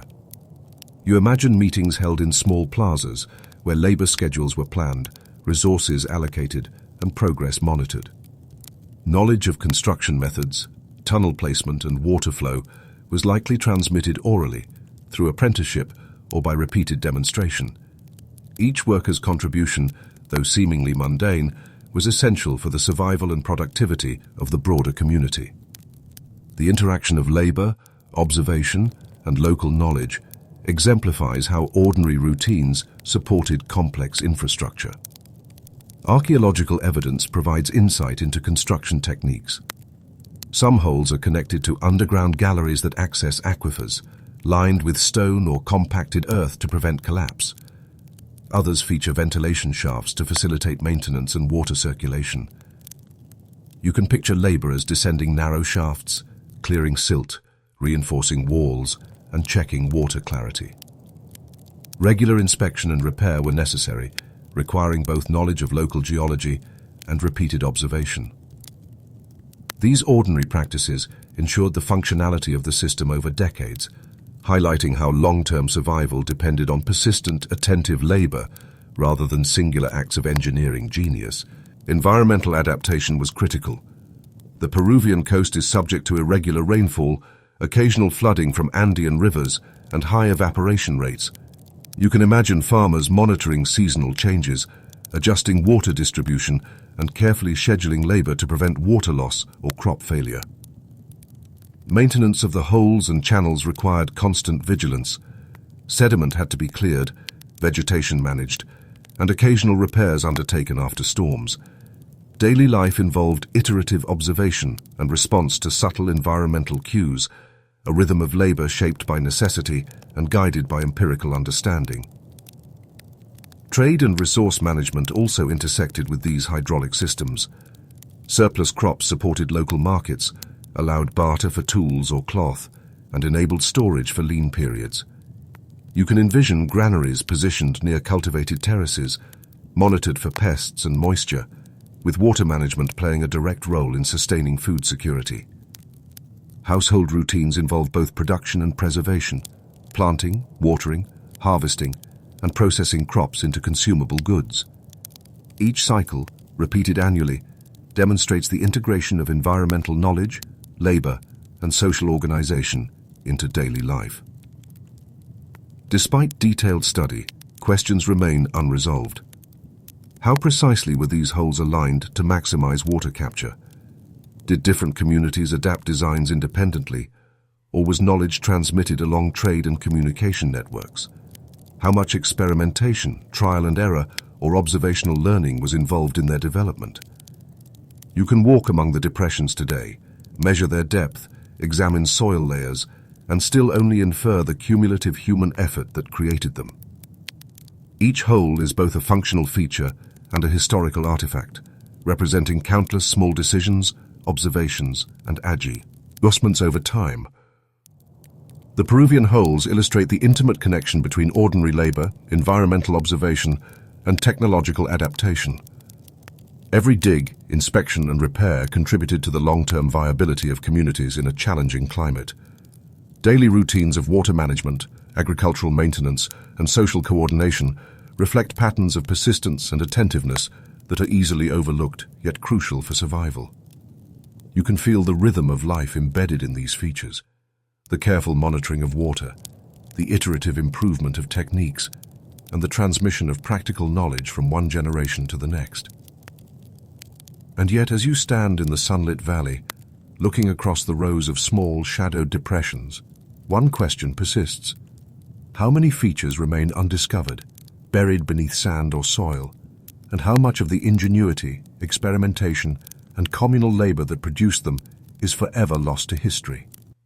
Each hole is a trace of observation, persistence, and adaptation, but the full story of human interaction with the environment in this arid landscape remains tantalizingly incomplete, inviting both curiosity and patience from those who study it today.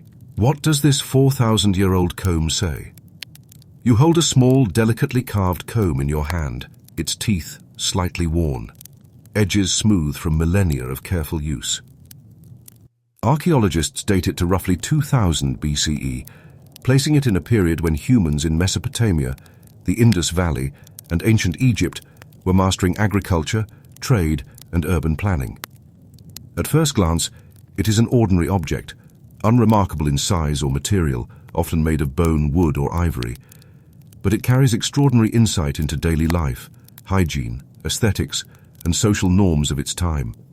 You turn it over in your fingers, feeling the precision of craftsmanship, the subtle variation of spacing between teeth, and the wear patterns that suggest repeated contact with hair, beards, or even textiles. Daily life in ancient cities was profoundly tactile.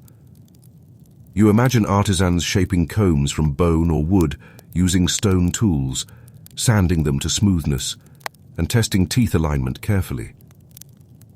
These small objects were crafted not only for functional purposes, detangling hair, cleaning, or grooming, but also for aesthetic and social expression. Hair was often dyed, oiled, braided, or adorned with pigments, flowers, or beads.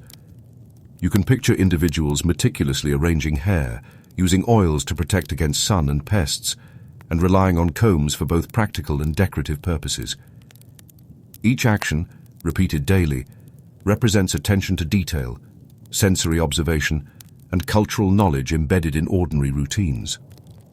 Combs also reveal insights into health and hygiene. Regular grooming helped control lice and other parasites, maintain scalp health, and reduce tangling in long hair, a labor-intensive but crucial aspect of daily life. You imagine families incorporating grooming into morning or evening routines, children learning from elders, and combs being stored carefully alongside other personal items. Even mundane objects like these reflect an intimate understanding of material properties. Bone combs resisted splitting, wooden combs were lightweight and portable, and the spacing of teeth was adapted to different hair textures or lengths. Repetition, observation, and experimentation informed design choices over generations. The presence of ornamental carvings on many combs points to social and symbolic meaning. You can envision designs etched along the spine of the comb, geometric motifs, animal forms, or floral patterns that indicated status, affiliation, or identity.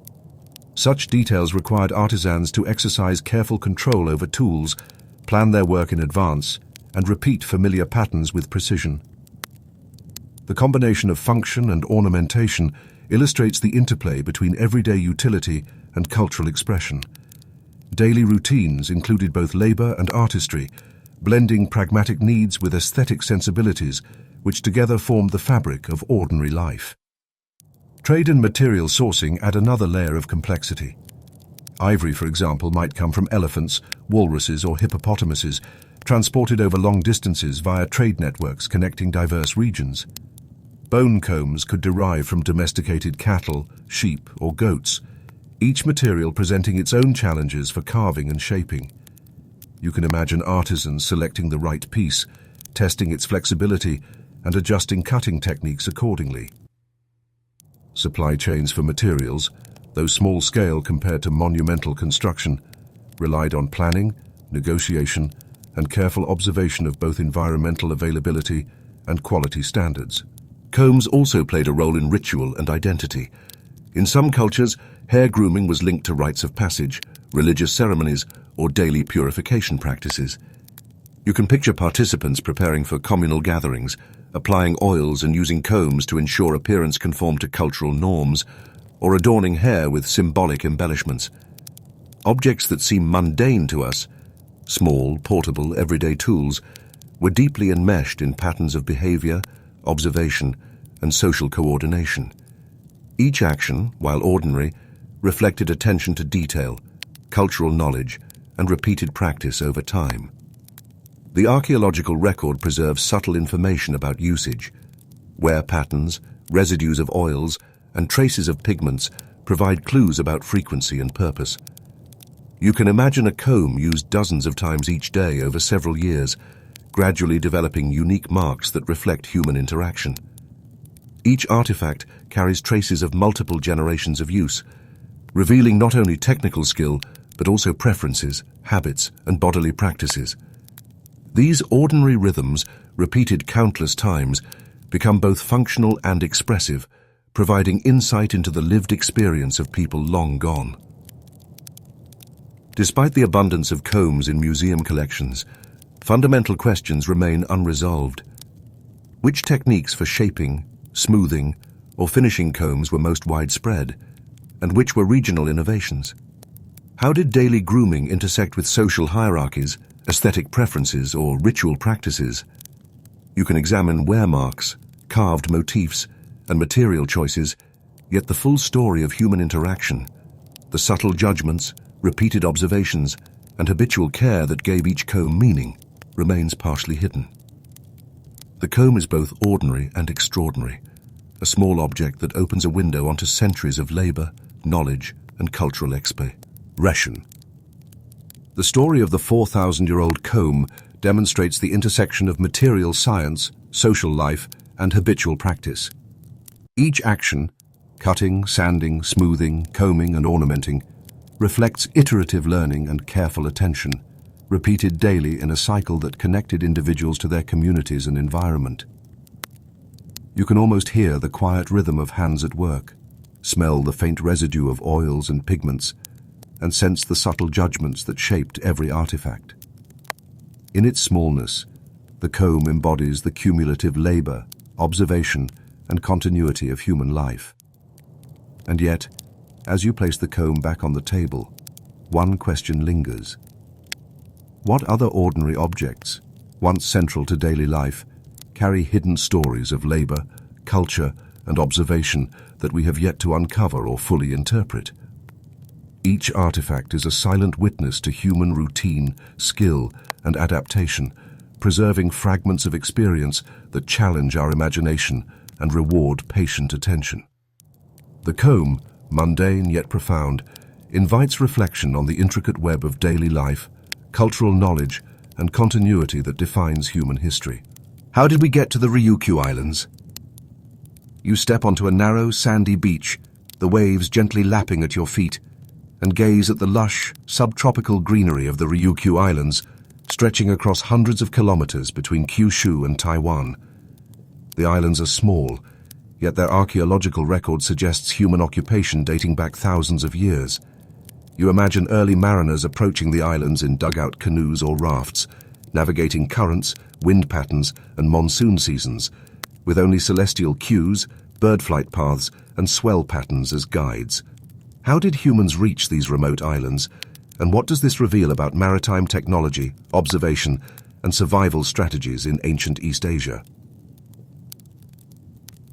Daily life for early settlers was profoundly shaped by maritime conditions.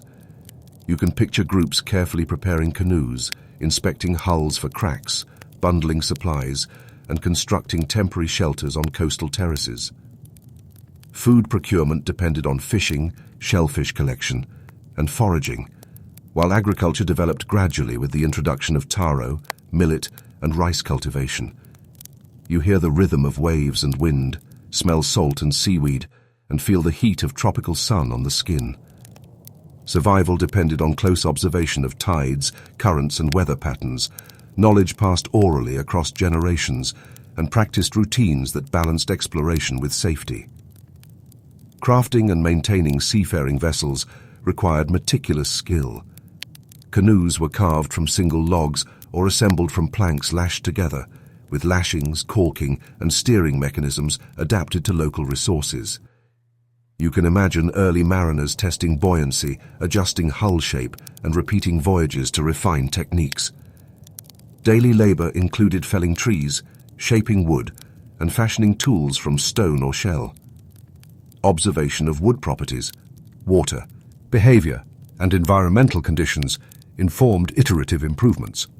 Success depended on attention to detail and persistent, repeated experimentation, skills accumulated over decades that enabled more ambitious voyages across increasingly challenging waters. Navigation relied on careful environmental observation. Sailors monitored stars, sun angles, ocean swells, wind direction, and bird movements. You can envision them scanning the horizon, noting subtle changes in wave patterns that hinted at submerged reefs or distant islands. They may have used floating vegetation, cloud formations, or color shifts in water as guides. Each observation, repeated across many voyages, contributed to a mental map of the region, refined over generations. Daily routines of travel involved timing departures with tidal cycles, provisioning for multi-day journeys, and adapting to weather unpredictability, blending empirical knowledge with intuition honed through experience. Settlement patterns on the islands reflect adaptation to both maritime and terrestrial conditions. Coastal terraces provided arable land, while mangroves and coral reefs offered protection, food, and raw materials. You can imagine families tending small plots, collecting water, and managing resources, while artisans worked with shell, coral, or wood to produce tools, ornaments, and fishing implements.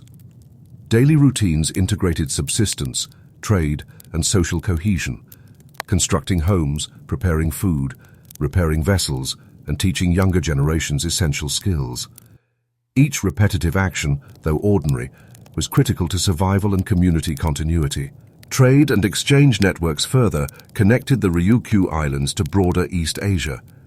You can picture canoes carrying pottery, beads, and tools between islands, creating economic interdependence and cultural diffusion.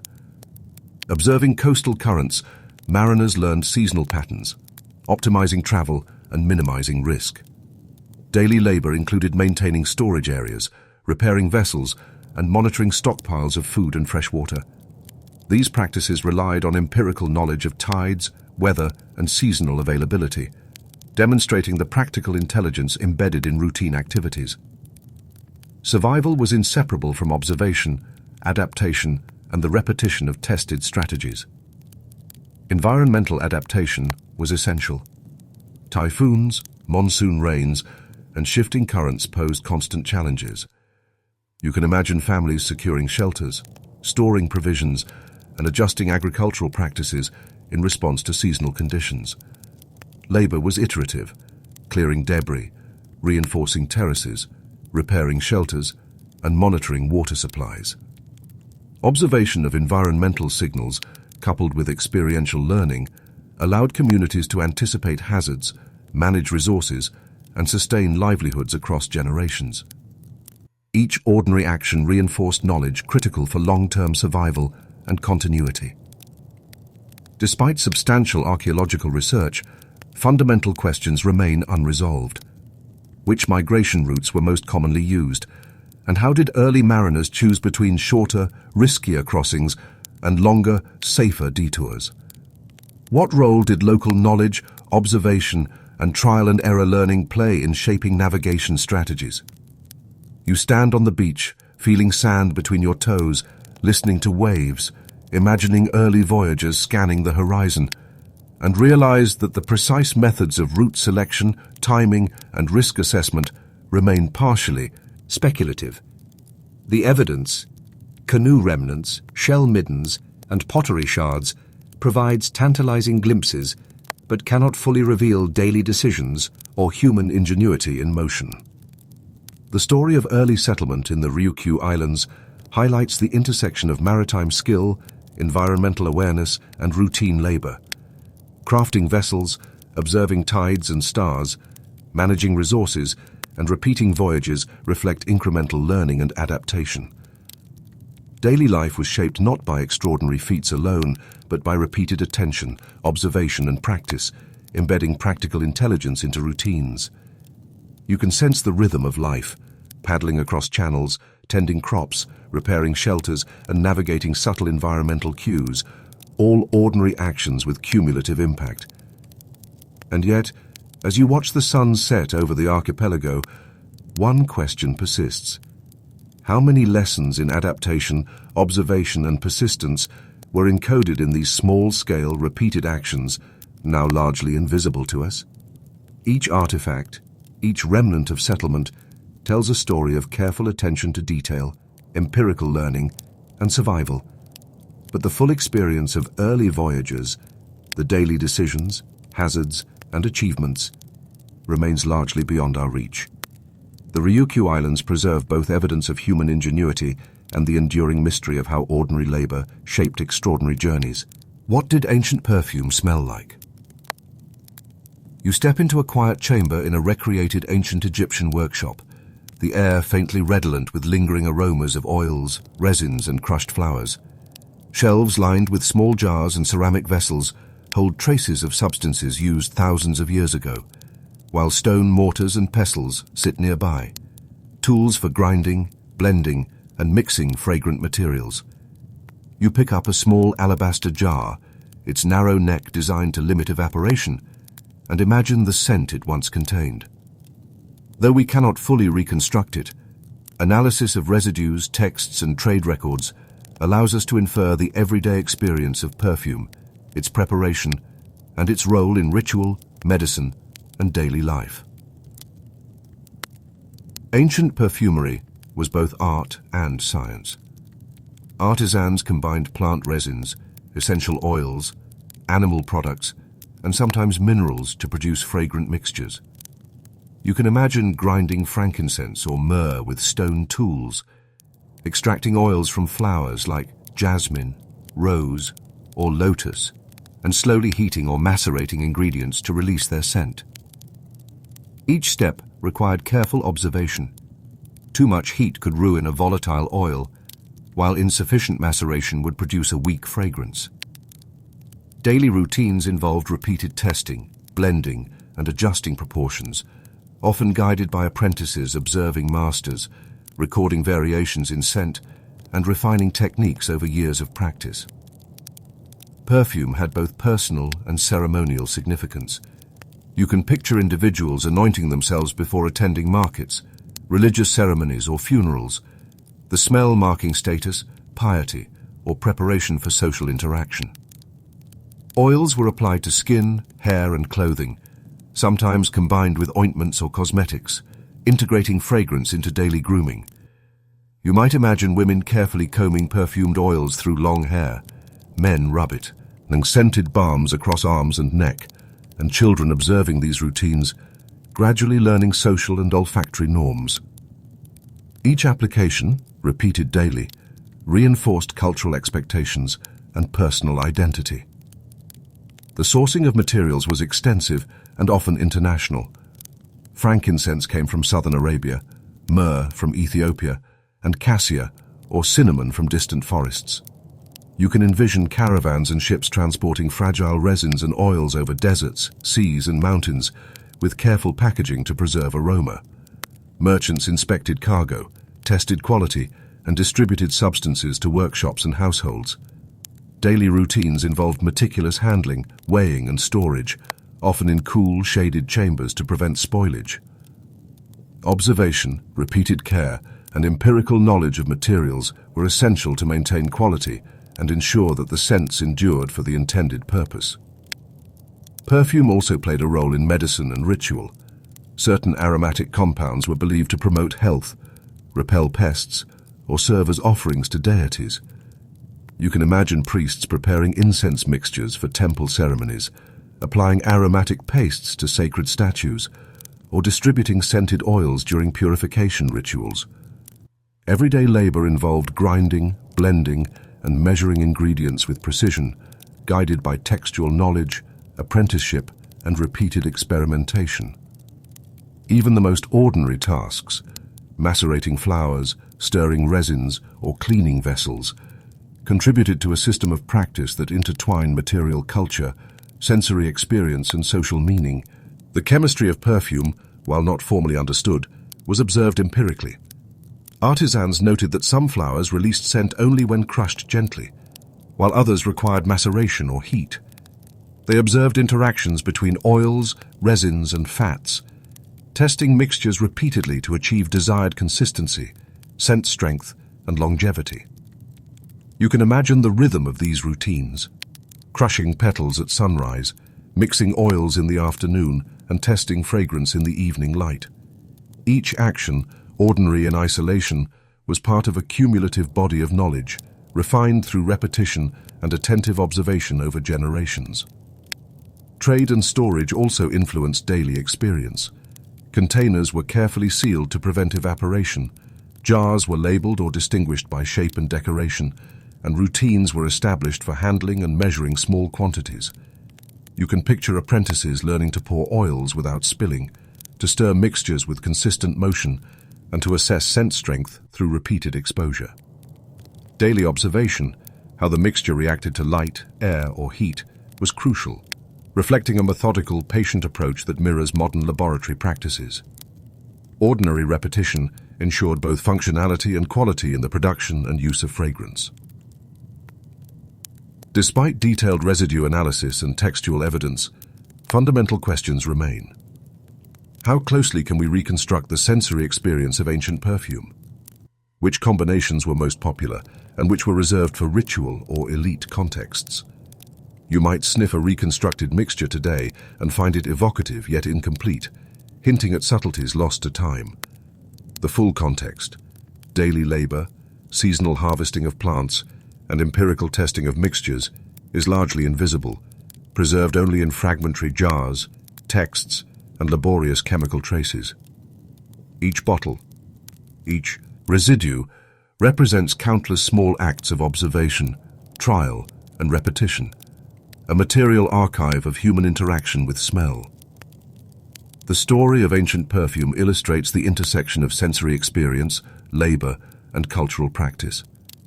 Each crushed flower, each stirred resin, and each carefully poured oil reflects repetition, attention, and accumulated knowledge. Daily routines, harvesting, grinding, mixing, storing, and applying fragrances embody practical intelligence, aesthetic judgment, and cultural norms.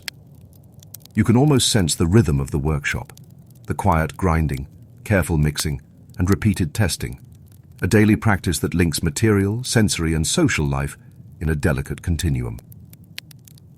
And yet, as you set the alabaster jar down, one question lingers. How much of daily human sensory experience, encoded in ordinary routines and practices, remains invisible to us, waiting only for patient observation, reconstruction, and careful imagination? Perfume, both ephemeral and enduring, reveals a dimension of history grounded in repetition, attention, and labor, reminding us that even the most ordinary objects carry extraordinary insight into human life. Why is there Roman coins in Japan? You wander through a quiet excavation site in northern Kyushu, Japan, where fragments of pottery, bronze artifacts, and occasional metal objects litter the soil. Among the finds is a small corroded coin, its metallic surface faintly etched with the profile of a Roman emperor. You hold it carefully, imagining how it came to rest here. Thousands of kilometers from the heart of the Roman Empire, the presence of Roman coins in Japan raises complex questions about trade, exchange networks, and the subtle intersections of cultures separated by vast distances. How did such objects travel so far, and what do they reveal about the ordinary mechanics of human interaction in antiquity? Daily life in early Japan involved both subsistence and trade. Communities farmed rice, millet, and barley, gathered wild plants, and fished along rivers and coasts. You can imagine farmers tending paddies, monitoring water levels, weeding, and preparing seed for the next season, while potters, blacksmiths, and weavers produced goods for local consumption and exchange. Trade routes, both maritime and overland, connected these communities with distant regions, forming networks of reciprocal exchange. You picture traders navigating rivers in dugout canoes, carrying rice, bronze tools, or ceramics, observing water conditions, tides, and seasonal flows, ensuring that goods reach their intended destinations. The coin's journey likely involved multiple intermediaries. Roman coins may have traveled eastward via the Silk Road, reaching China before moving through Korean and Japanese trading networks.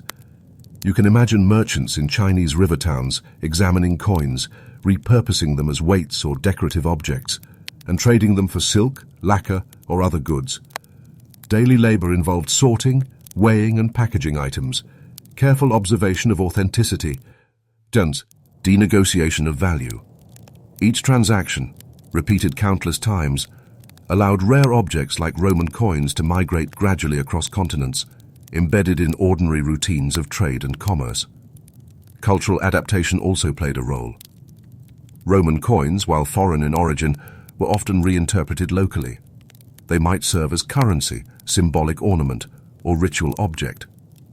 You can picture a Japanese artisan repurposing a coin as a charm, embedding it in a decorative box, or storing it among other metal objects for safekeeping. Daily handling involved repeated inspection, polishing, or incorporation into craftwork. The coin's value and meaning shifted with context, illustrating how ordinary practices of observation, repetition, and adaptation mediate the transmission of material culture across space and time. Maritime transport was critical. You can imagine ships braving coastal currents, monsoonal winds, and seasonal storms, carrying cargoes between ports in China, Korea, and Japan. Traders monitored weather, tide patterns, and navigational cues, timing departures and arrivals with care. Labor involved preparing vessels, repairing hulls, arranging cargo, and coordinating crew. Each voyage required constant observation and adjustment, routine yet essential tasks ensuring that goods, and occasionally rare objects like Roman coins, traveled safely. Maritime knowledge, accumulated over generations, made distant exchanges feasible. Archaeological context reinforces the story of incremental movement.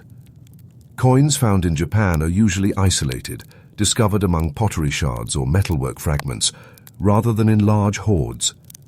You can imagine them passing through multiple hands over decades or centuries, each transfer embedding the object in local networks. Daily activities of traders, artisans and collectors, sorting, storing, exchanging and repurposing items, provided the mechanical framework for long-distance dispersal.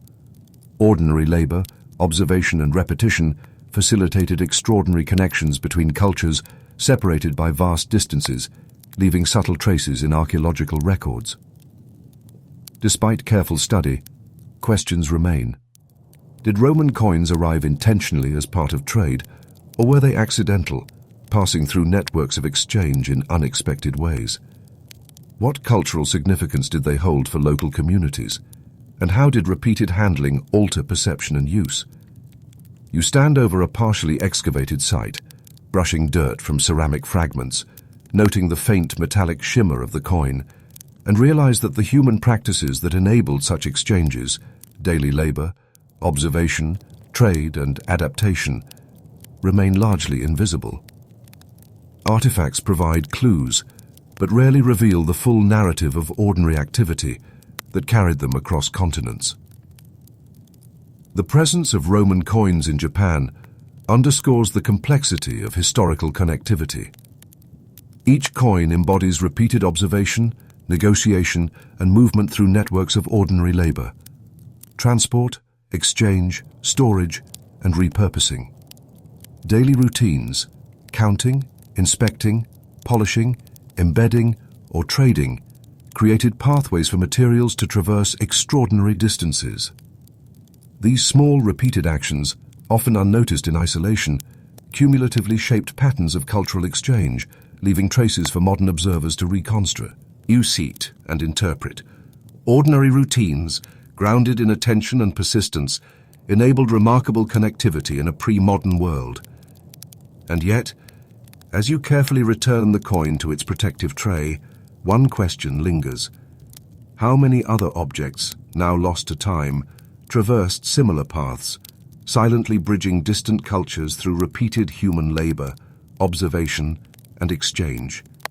Each artifact is a testament to the quiet persistence of ordinary actions, the cumulative effect of daily decisions, and the subtle interplay of human ingenuity and adaptation. Roman coins in Japan invite reflection on the invisible rhythms of trade, the endurance of objects, and the unseen networks that connected worlds long before globalized communication. The Tully Monster's legacy. You stand in a quiet, dimly lit fossil repository in Mason Creek, Illinois, examining a slab of shale that seems unremarkable at first glance. Embedded within the rock is the fossil of a creature unlike any you have seen. A soft-bodied, elongated organism with a torpedo-shaped body, a long proboscis ending in a claw-like appendage, and eyes set on stalks protruding laterally. This is the Tully monster, Tully monstrum gregarium, a species that thrived approximately 300 million years ago during the Pennsylvanian period. Its classification remained enigmatic for decades, challenging paleontologists and inviting repeated observation, analysis, and debate. What can this curious organism tell us about life in the Carboniferous, and about the patient labor and observation that define scientific discovery? Daily work in paleontology is slow, methodical, and grounded in repetition. You can imagine researchers carefully removing shale layers with dental picks, brushes, and fine chisels, revealing delicate impressions of soft tissue, eyes, and feeding structures. Each fossil requires meticulous cleaning, documentation, and photography. Observations are repeated under different lighting conditions, angles, and sometimes chemical treatments to reveal hidden details. Laboratory routines, sorting specimens, recording measurements, noting patterns, and comparing samples, are mundane but essential. The enduring mystery of the Tully monster illustrates how ordinary labor, repeated over years and decades, gradually builds understanding of the natural world. The Tully monster inhabited shallow, brackish waters rich in organic sediment, a habitat reconstructed from geological and fossil evidence. You can picture it navigating dense swamps, murky channels and tidal flats, hunting for small prey with its claw-tipped proboscis. Each individual, small yet specialist, played a role in the ecosystem, contributing to the cycling of nutrients and the dynamics of carboniferous aquatic life. Observation of fossilized remains allows us to infer body proportions, feeding strategies, and mobility, though many details remain uncertain. Daily survival in such environments involved repetitive behavior, searching for food, avoiding predators, and reproducing, that left traces subtle enough to persist in the fossil record millions of years later. Classification proved elusive because the Tully monster did not fit neatly into known groups.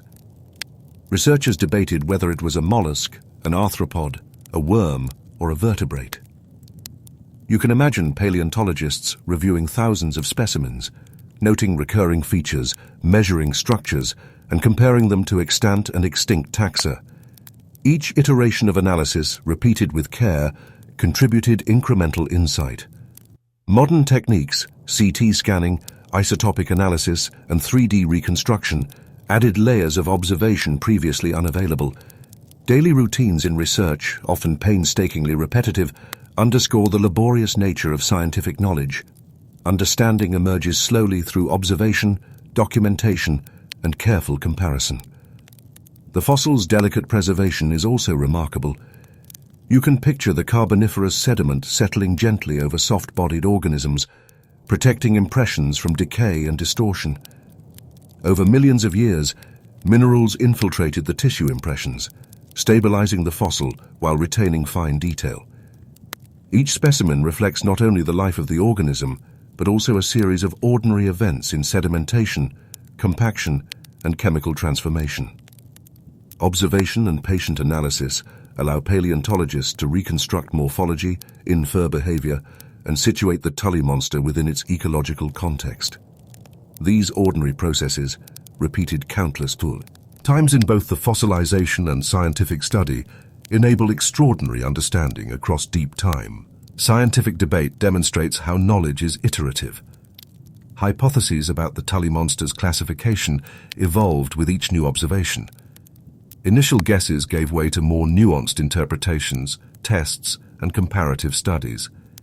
You can imagine discussions at conferences, notes exchanged in journals, and re-examination of specimens by multiple researchers. Daily routines of reading, writing, measuring, and observing converge to produce consensus, though uncertainty always remains. The labor of repetition, recording, analyzing, and reassessing is the foundation of scientific progress, mirroring the repetitive routines of the organism itself in life and the environment that preserved it. Despite progress, mysteries linger. How exactly did the Tully monster feed, reproduce, or interact with other species? How widespread was its population, and what environmental pressures shaped its evolution? You can examine specimens, read decades of literature, and still recognize that the lived experience of the creature, its behavior, and its ecological niche remain partially speculative.